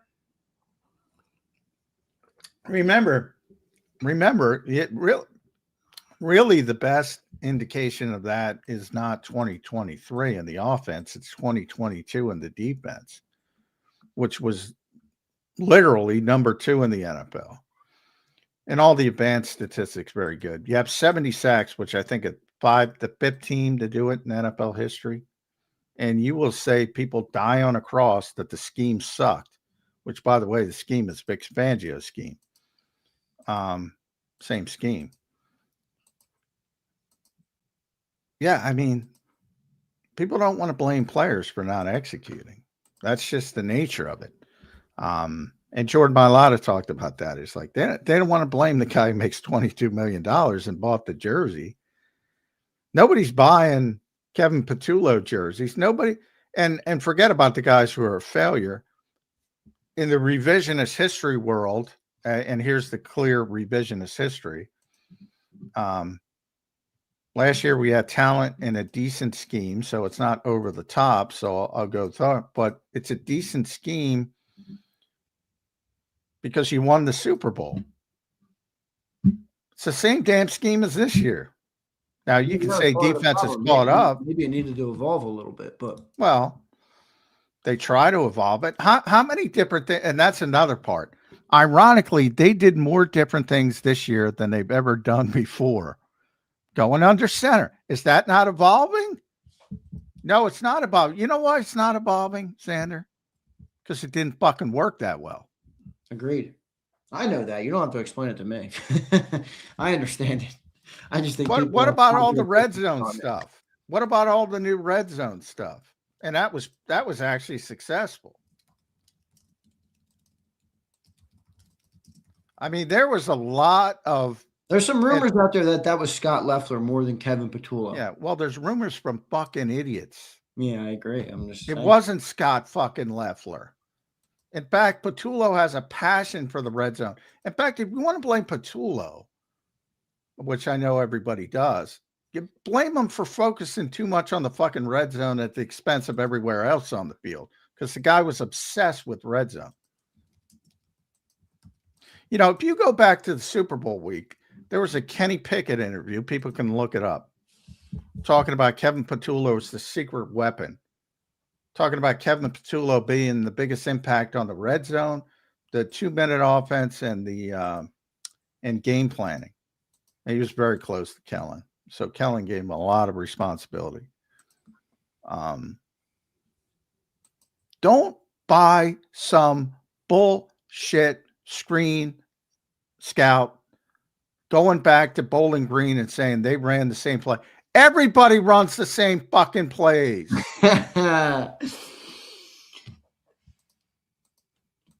You're getting grifted. Let's keep rolling. Freaking Reekin. Thanks for the super. Pump, what up, Pump? OMG, what an angle route. Like, fellas, come on, man. Are we really doing this?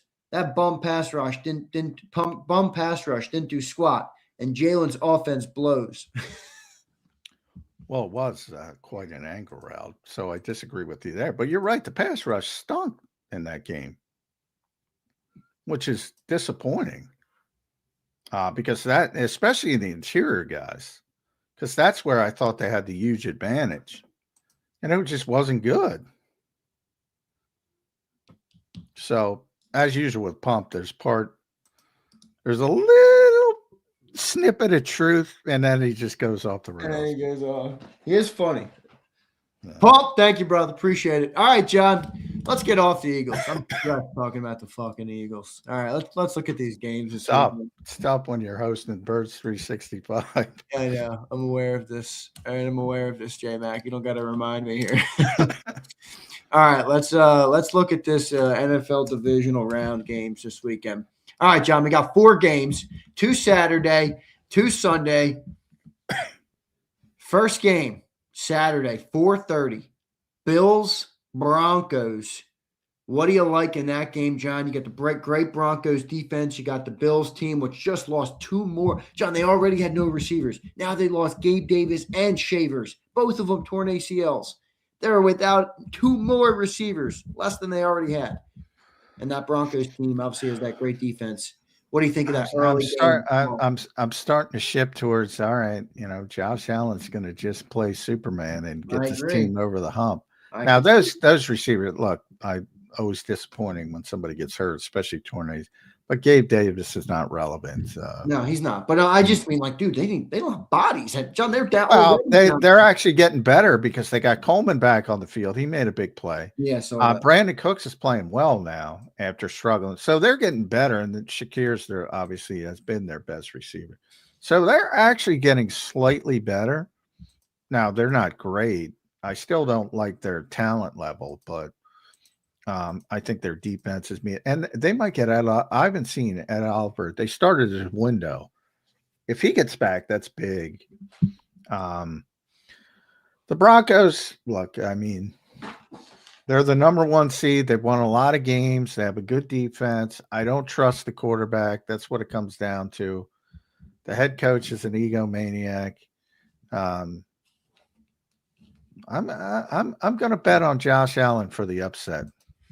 I like it. I'm feeling that way too. We will see. The only thing that could stop that pass rush is it's a good pass rush, man. All right, John. The next game on Saturday, 8 p.m. 49ers at Seahawks. I don't know, maybe not the game. All good games this weekend, but that's a damn good game right there. 49ers, Seahawks. What do you think going into it? Well, I think the Seahawks are going to smother them defensively. And I think you're going to see the difference if you play well defensively. Seattle's very good defense at home. But Sam Darnold showed up on the freaking injury report. It's an oblique injury. Yeah. I mean, they can't win with Drew Lock. He'll play, right? I think he's going to try to play, but I mean, that throws a hole. And I know nobody believes in him, but I mean, you got to be realistic. All right, you might not believe in Sam Darnold. That's fine. But do you believe in him over Drew Lock?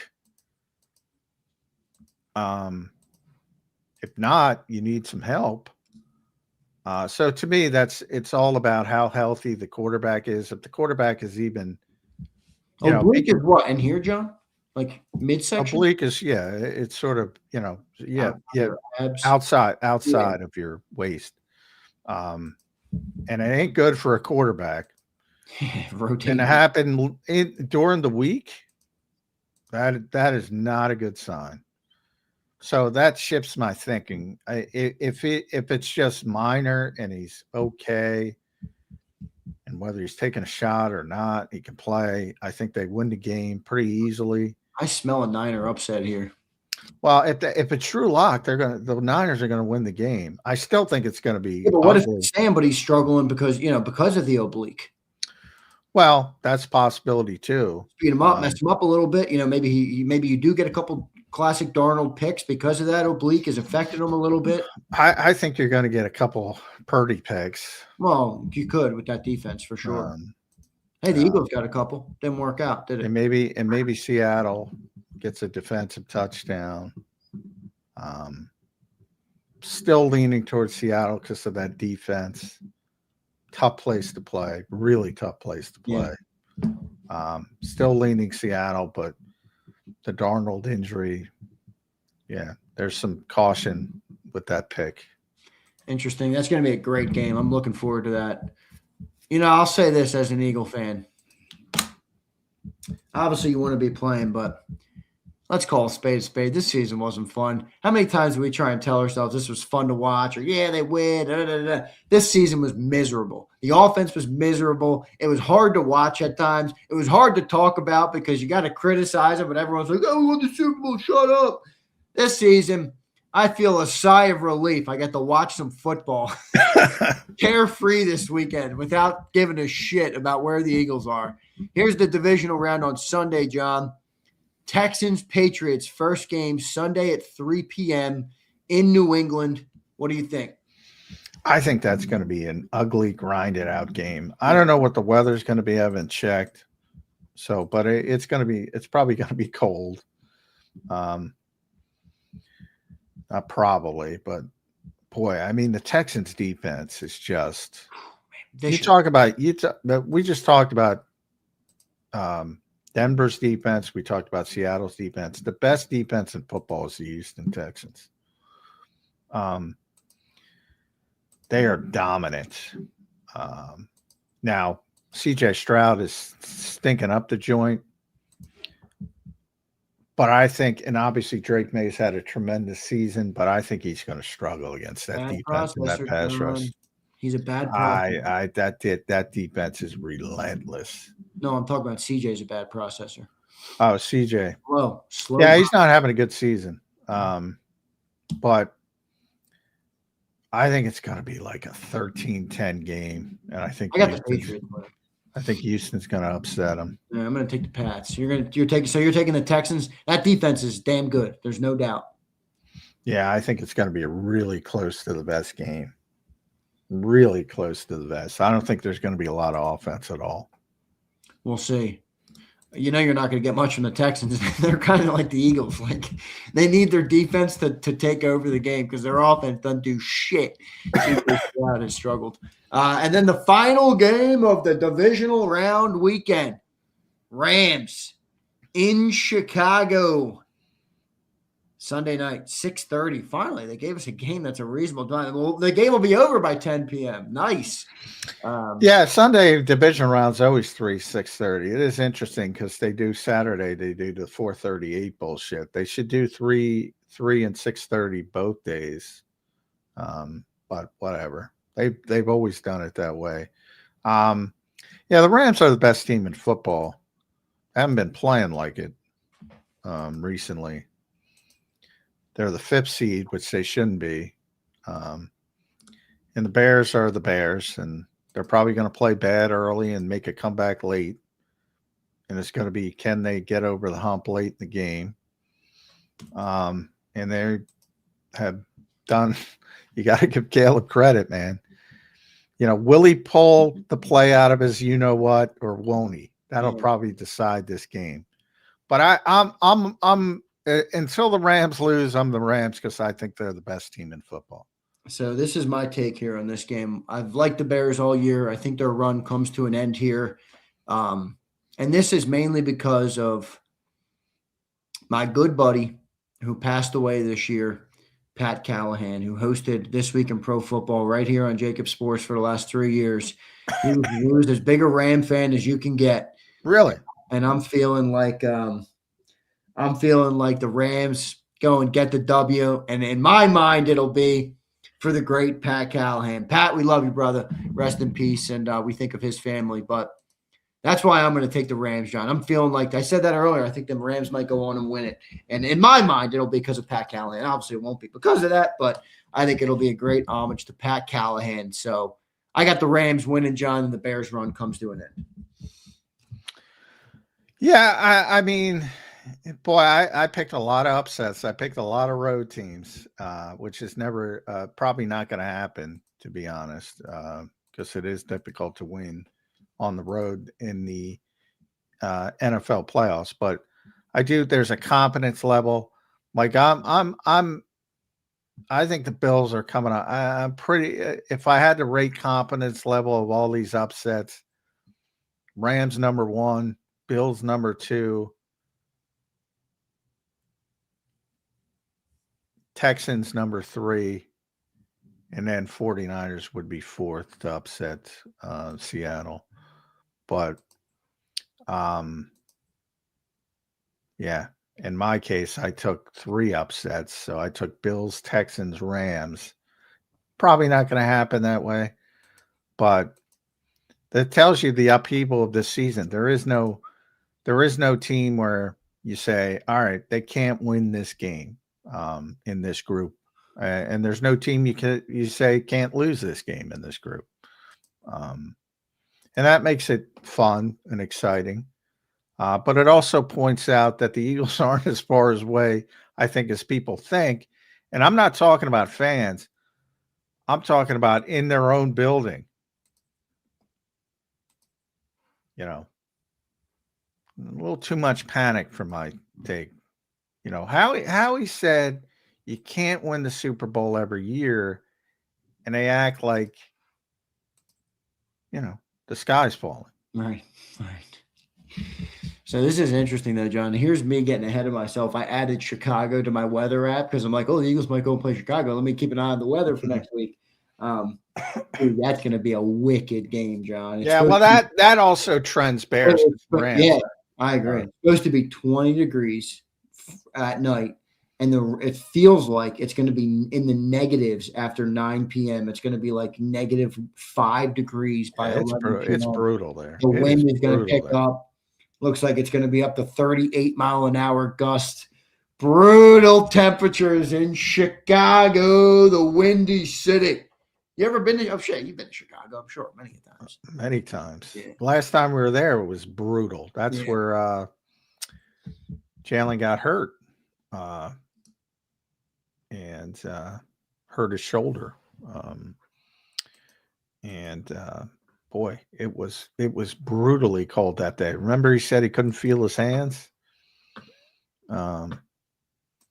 I remember standing outside.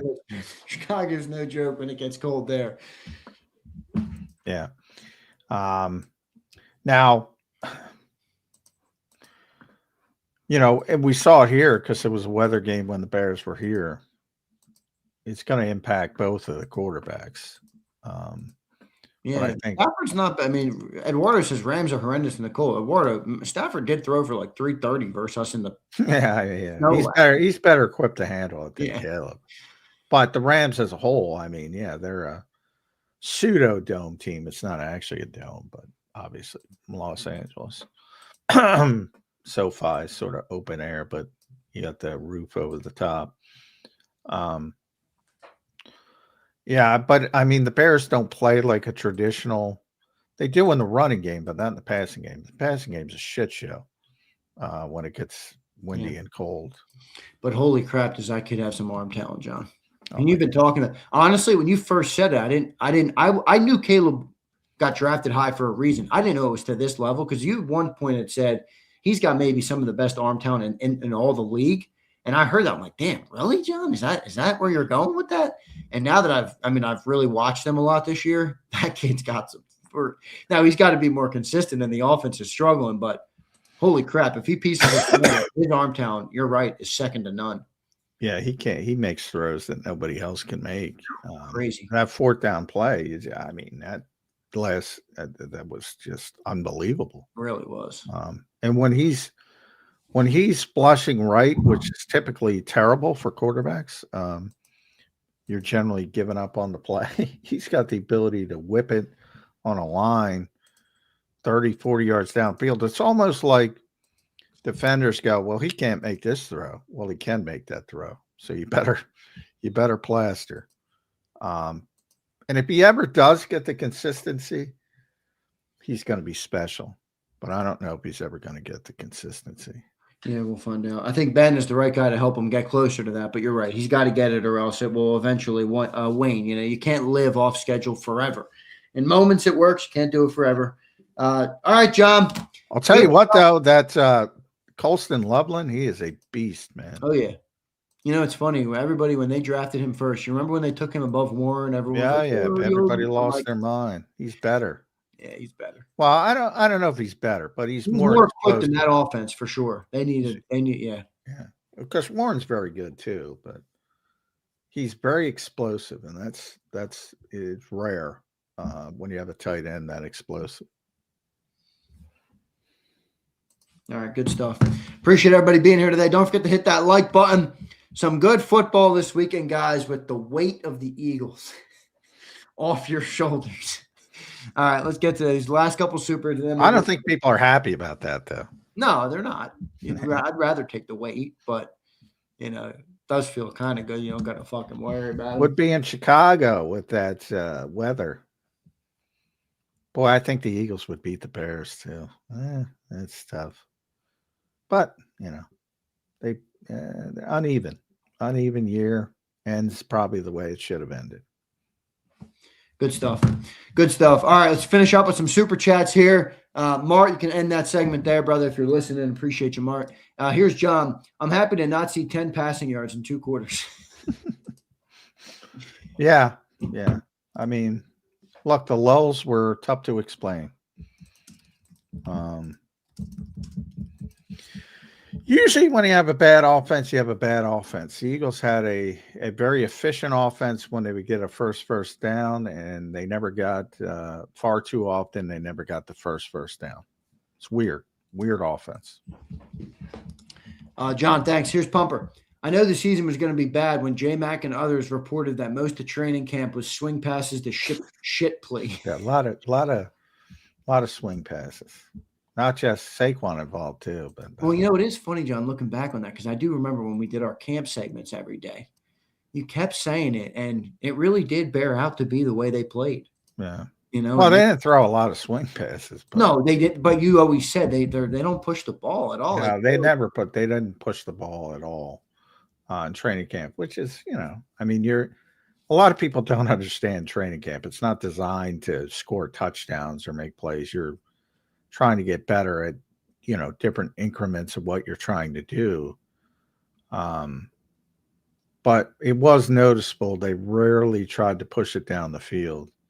And they were trying to get better in the short and intermediate stuff, which they're just not good at. And it's like, we always talk about dump it off to the running back. They just don't do that. They don't have that player. yeah. It would be interesting if they had that player. Which I think I think Mike McDaniel would hate that. You would think. Yeah, I know Devin Achane ain't coming with him. No, so. And Devin Achane can play. That kid's good. But I mean, Saquon's better, but he's better differently. Yeah. So you have to utilize what he does well. And that should be the crux of good coaching. Like if you gave me 100 choices, Saquon Barkley, even at this point, coming off a poor season, Devin Achane coming off a good season, I'm taking Saquon. But you have to play a different way. You don't do what you do with Devin Achane with Saquon Barkley, and vice versa, I might add. I mean, John, are you sure Saquon's better? I mean, he had 1350. I am sure he's better. All right, let me just give you, I know it's 1 year, and a lot of it is dependent on what's around you, but 1350 at 5.7 a carry this year, and he also had 67 receptions for 500 yards and 4 touchdowns. He's a weapon. I get it. Like he's he's a weapon. Not McCaffrey's level, but that's his skill set. He's a weapon in the way that, and Mike McDaniel deserves credit for that, and the way he uses him. And he's a perfect fit for what Mike McDaniel wants to do. Yeah, right. But what I said is he's not coming with them. Now, if you pluck Devin Achane and put him into the Eagles offense, it wouldn't look good. No, because they'd be asking him to, be a bell cow. It wouldn't work. All right, good stuff. Pump, thanks for the super chat. All right, John, to wrap it up here, we got about 8 or 9 minutes left on the show today. I'm looking at, let's just zoom out. All right, we're now wrapped up the first week of the Eagles offseason. A lot of it was bogged by talking about obviously the collapse, the loss that they had versus the 49ers, the offensive coordinator firing. Let's kind of just zoom out a little bit and look at what's going to go on in the next 6 months, where the Eagles are. You look at the draft. You look at the maintenance of the offseason. Is it going to be maintenance? Is it going to be aggressive? How aggressive? Free agents, trades? What do we think's on the agenda? What are the needs in the draft? What free agents are a top priority? When you kind of zoom out, John, and look at the offseason from a macro perspective, what do you think the goal is of this team, to kind of get back into contention next year? And what do you think the big picture, what do you think the story of the offseason will be? Last year it was maintenance. This year it will be what? Yeah, clearly the offense and the offensive coordinator. Is it Brian Daboll? And are you trying to elevate what you've been doing, which I think, or is it Mike McDaniel and you're trying to go a completely different direction? That to me is the story of the offseason right there. By the way, quick note, Clint Hurts, Eagles defensive line coach, is going to be one of the head coaches at the Senior Bowl. So the Eagles will get, if they keep Clint Hurt, who knows? I assume they're keeping the defensive coaches. Yeah, they should. Clint's been great. I mean, Jordan Davis just had a great freaking year. Yeah, but they're in this mode of moving on, so we'll see. I think he'll be back because Vic will want his guys back, but he's going to be one of the head coaches along with Joel Thomas of the Saints, so that will give the Eagles a leg up when looking at some of the prospects down at the Senior Bowl. So just quick news. Clint Hurt, congratulations to him. Yeah, I mean, the offensive, more of what style of offense they're going to go with. And it seems like from all indications, they're trying to go in a different direction. I don't know if that's the right way to go, but that's going to be the story of the offseason. Yep, we will see. Anything? What do you think the most like pressing needs are, John? Like in the draft or free agent? I know you don't draft based on position, but it's been pretty clear what they've kind of needed. We're offensive line. Yeah. Yeah. Now it'll shift. Like if you can't sign Jalen Phillips, then you got to start talking about edge rusher. Yep. If receivers in play, if AJ's on the out. Well, if you trade AJ, you got to get a receiver. You can't go with Darius Cooper. No offense to Darius Cooper. Man, well, ask the Titans how that worked out when they decided to trade AJ Brown and replace him with a draft guy. Yeah, well, I got news for everybody. I don't give a shit who you get in the draft. He ain't going to be AJ Brown, and certainly not in this offense. It's not really the offense that allows receivers to come into the game and take over like you've seen some other receivers do. Well, yeah, but if they change the offense and they're playing a different style, who knows? But Mike McDaniel's here. Maybe it's different. Here's two good questions from Roll to wrap it up. I like this question. Zay, John, do you think Jalen or Nick's seat is hotter next year? I think both are hot. I think Jalen's is slightly hotter. That's kind of how I would see it. And then his next question: why haven't we heard of any interviews? So, John, he might not have been here when you were ripping for that. Clip it. Around. I went off. It's very frustrating. The Eagles do not confirm interviews. It drives me insane. In fact, I'm going to text some people about that after the show because it's driving me flipping insane, and they should do it because everybody else does it. Pumper's narrative will gain some steam, John, if they do not. Doesn't make any sense. From their perspective, it doesn't make any sense because you have the pumper type. You're opening yourself up to that. Nobody wants to interview with the Eagles, blah, blah, blah, which is bullshit. But that's what you have when you play this game, and there's no need to play it. See, this stuff is a factor. Nate Schilhaas, that guy that's the Rams, he's interviewing with the Steelers and the Raiders today, the Ravens on Saturday, and then he's got the game versus the Bears on Sunday. Now, he's not McVay, but still, I do find that interesting how these coaches, this is a tough time of the year if you're playing an interview. It happens all the time. This was all the bullshit during the Cannon. No, it does happen, but I think it's a factor. I know it happens. It's not something you can avoid. It's not a factor. They have downtime. It's not 24/7. You gotta prepare for a big interview. Come on. No. They've been prepared.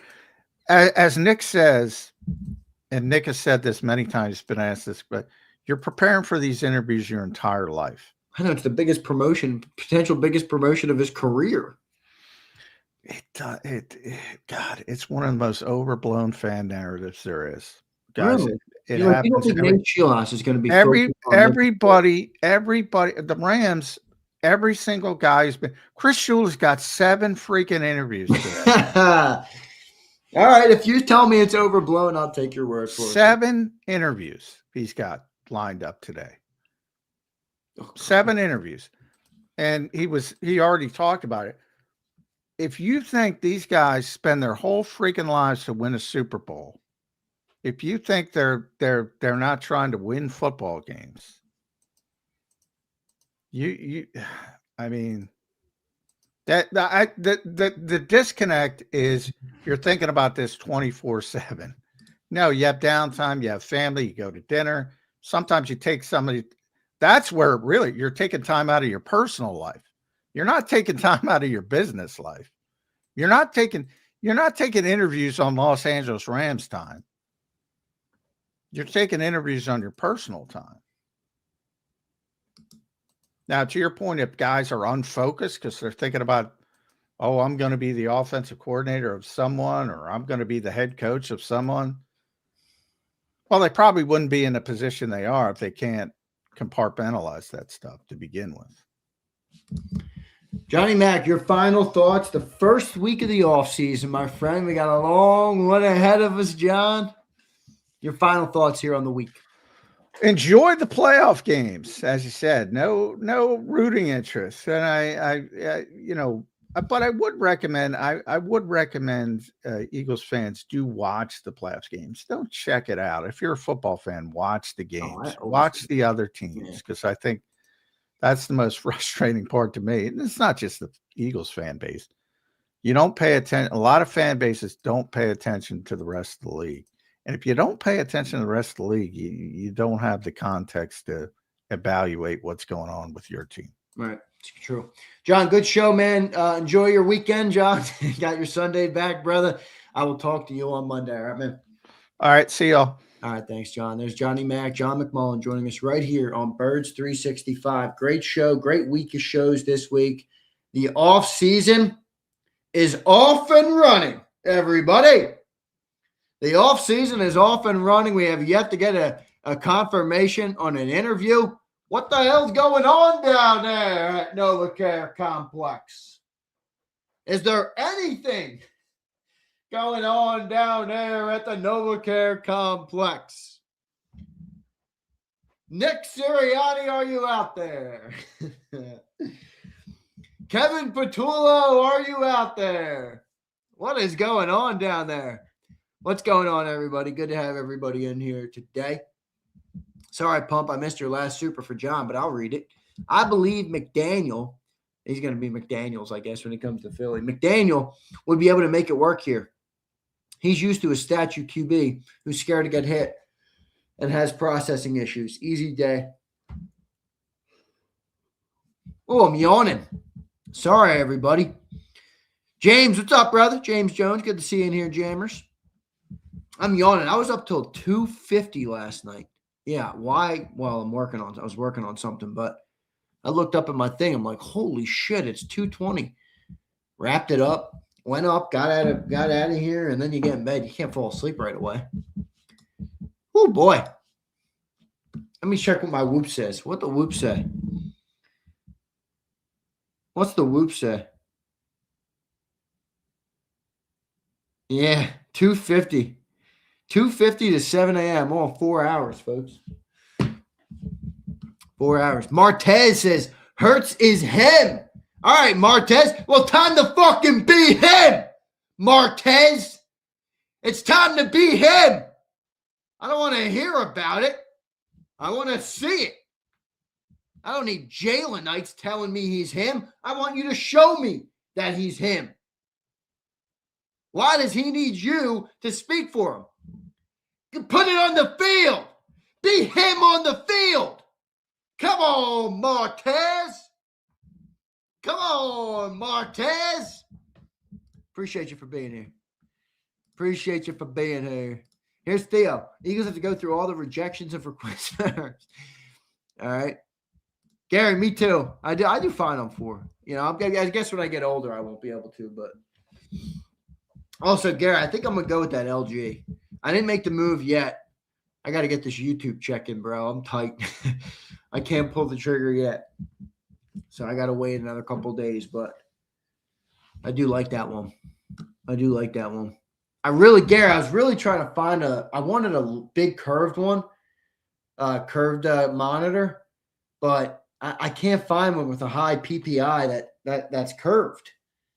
So I don't know. I'll probably just rock with that LG. So we'll see. But I leave it to John. Of course, it's a pause. Of course, John. You got Diddy on your mind, John. Yeah, Gary, it's tough. Bruce, what up, Bruce? Not to be confused with Brucey from The Longest Yard. Your breath smells like 8 cans of shark shit. You guys know that line? Maybe you don't. Maybe you're a goon. Who knows? All right, guys. I'm not sticking around long today. All right, the chat's dead. I got some shit to do. So we will see.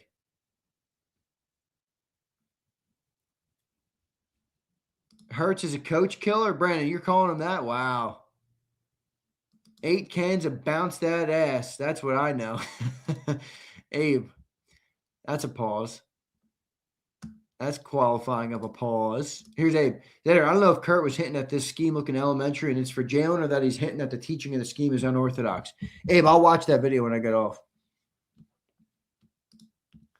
You working on Dr. King? Yeah, we'll be here. What's that? Is that Monday? Is that Monday, Keith? Martin Luther King Day? I don't even know, dude. Yeah, it's Monday. Yeah, we'll be here. We'll be here. Here's Kareem. Kareem is back. What up, Kareem? You know, Kareem, whether we disagree or not is not the point. It's good to have you in here, my guy.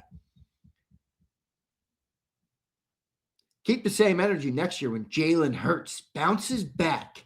I don't want you to be a bandwagon. All right, Kareem. Wait, Kareem, let me ask you something, Kareem. Appreciate the comment. Do I now need your approval on how I'm a fan and who I'm a fan of? Kareem, when I take a shit this morning, if you give me your number, I'll give you a call so I can ask you if I'm allowed to wipe my ass. Is that all right too? Is that what's next, Kareem? Kareem, I got to go hit the supermarket. Hey, Kareem, can I get your approval? Hey, Kareem, love you, brother. Shut your bitch ass up. I don't want you to be a fan this way. Shut up. Shut up. Fucking Kareem.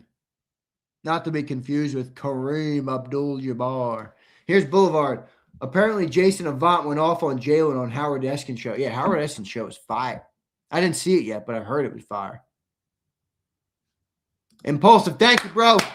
Xander, thanks for an amazing season. Love this channel and your content. First class all the way, brother. Go Birds. You know, it's funny. I never did that. I should thank everybody. Another good season in the chamber. Thanks, everybody, for listening, man, all year long. It's always good, man. I love the community. I love talking with you guys every day. We'll see what the offseason holds, not only for the team, but for Jacob, but for me, for everybody. But I do want to say I appreciate every one of you, even Kareem, even guys who are haters or whatever, who don't like us or who think we're whatever the case may be. I'm good with it. You know, it's part of the business. It's part of talking about the sports. It's part of, you know, putting yourself out there to do this, and it's part of building this business. So I do appreciate all of you guys. It means a lot to me to support the business and to support the channel and to send super chats and memberships and all the things you guys do. So I do appreciate it. And I got a couple more things left to give away this year. I know we didn't do as many as I liked, but I got a bunch more shit. So we'll give it away. All right. We'll give it away. And I do again. Thanks, everybody, man, from the bottom of my heart. I love all you guys. I appreciate all you guys. It means a lot to me. All right. So thank you very much. And Jason, I agree. Off season is more fun, especially Jason when not to be blunt, but when they lose, there's just a lot to talk about. They're going to make moves. They're trying to get better. You know, it's like the chase, guys. Last year, football is the never-ending chase. In a way, it's a chase for the ghost. You know, and very rarely do you reach the mountaintop. Okay, very rarely do you reach the top of the mountain, the pinnacle of the sport, the highest achievement, which we all root for every single year and every single day, really, because Eagle fans are diehard fans. Last year we reached it, and it was beautiful. It was a beautiful thing. It really was. It was an amazing thing. In the offseason, I think it changes how you view the team. Remember, though, the good times aren't as good as they were without having the struggle that you had to get there or the journey you have to get there. And the bad times aren't as bad without reaching the pinnacle. And in a way, I think life is beautiful in that way. You know, it's meant to happen that way. You know, we wouldn't be pissed if we lost a playoff game if we weren't reaching the pinnacle and having great expectations for our team. So it's cyclical. It's, in a way, the most beautiful part of being a fan is that you're on the never-ending pursuit with the team, you know, to ultimately feel the satisfaction that we get from being fans of our favorite football teams. So last year was amazing, man. They win the fucking Super Bowl. They beat the ever-living shit out of the Chiefs in the Super Bowl. We parade on Broad Street. One of the best days of my life. Legitimately, the parade was one of the best days of my life. Not because I'm an Eagle fan either. I have a different perspective, obviously, because of what I do. Just being down there, meeting everybody who walked up to me, Xander, I love your shows. I love the content. Meeting all the great people, Akbar and Flexin and Joe Whip, who worked with me all day that day. it was really an amazing Slager who was there. It was really an amazing journey. And you don't live in that mode forever, right? That would make it less meaningful. So the Eagles fell short this year. They did. And now we go back into the mode of we are on the journey again. The never-ending quest to reach the pinnacle, to reach the mountaintop. And as good as that mountaintop felt, I want to remind you that really what feels good, and this applies to all of your life, is the climb, is the journey, is the process. If you don't enjoy the ins and the outs, then what good is reaching it? If you're unbothered or unenthused by the journey, well, guess what? The highs and the lows won't feel as good and the lows won't feel as bad. You just live here, And I believe life should be lived feeling the different emotions that come with the complexities and the beauty to life at large. So it's been a good year, man. It's been a good year for Eagles fans. It's been a good year for the Eagles. This season obviously didn't go the way, but Jason, to your point, I think we're going to have an awesome offseason, dude. I think there's a lot to talk about. I think the climb and the journey, is now reset in a way, Jason, because last year coming off, like last offseason, hear me out. You were at the mountaintop, right? So you don't look at it like you do now. Now it's like we're short. What do we have to do to get back? When you make it, it's like, okay, they did this. Okay, they hired this guy. Okay, they signed this guy. Oh, they traded this guy. You know what I'm saying? There's not as much of a pursuit. And now we're back in that pursuit. And, while it does suck that the team didn't go the distance and go where we wanted them to go, I, for one, will enjoy the pursuit to get to the next one. Whether Kareem wants to dictate the way I can be a fan or not, I don't really care. I do love – that's what I love about sports. It's one of the things I love the most about sports. So enjoy it, all right? Take it for what it is and enjoy it, Being a sports fan is, in many ways, one of the bright spots of life. It's a distraction from some of the things that, maybe bog you down in life or distract you in life or annoy you in life or a realistic approach that the things that just life smacks you in the face, and we all feel this common bond, this sense of community, which is a very important part of life. It's what's given human meaning for thousands of years, literally, to bond and want the same goal, even if we have a different way to get there for our team, so that we collectively can celebrate that together. And that's when you reach the pinnacle. That's when you get there, when you have the parade on Broad Street and there's tears flowing and people are hugging. One of my favorite videos from the parade last year, and I don't even know his name anymore because he was so zooted. He didn't say it to me, but he was an everyday watcher. I know that because he walked his ass right up to me. Let me find the video for you. One of my favorite moments of the parade. Truly one of my favorite moments of the parade, and I got all the footage. Look, here's me, 5:38 in the morning last year on Broad Street. My dad took this picture. There's me, my Eagles Super Bowl jacket right on Broad Street, man. Let's relive some of these real quick. Just amazing. It really is. 5:12 in the morning, I was down there setting up for the parade. 5:12 in the morning, right on Broad Street. There's a look at our coverage. Just a really amazing day, man. There's me. Look, there's me up on the stage, man. Fucking awesome. Parade on Broad Street, got the JAKIB sign in the back. But one of my favorite videos from that day, which I will show you right now. Let me find it. A lot of videos from that day, by the way. Here it is. This dude, he's rocking the Jordan 3s. He just comes up to me and gives me a big-ass fucking hug. I love you, Zander. Fucking got tears in his eyes, crying after watching the beautiful parade, because our team reached the pinnacle. It really makes life fucking beautiful. So enjoy it all right, everybody? Enjoy it all. That's my advice for you today. You don't have to take it, but that's my advice for you today. So, awesome day, man.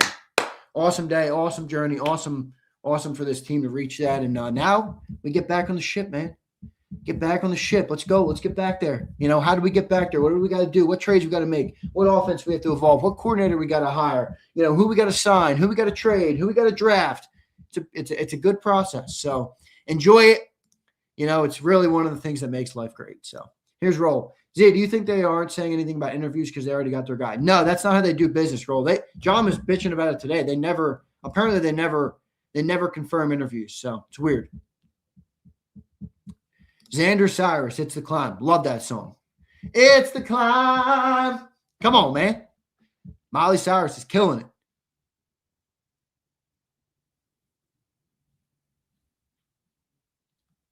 Kareem says Jalen Hurts 4,100 yards and 30 tutties. Oh, no.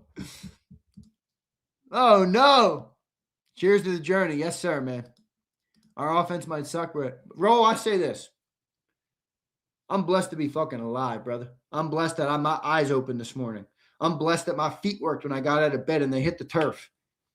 All right? I'm blessed to be here right now. I'm blessed to be on this camera. I'm blessed to be talking to everybody. Every day is a blessing. There's no doubt. Steven, thank you, brother. Steven, thank you, man. I appreciate you, Steven. One of our best supporters, brother. I do appreciate you. Appreciate all you guys. It was really an awesome year.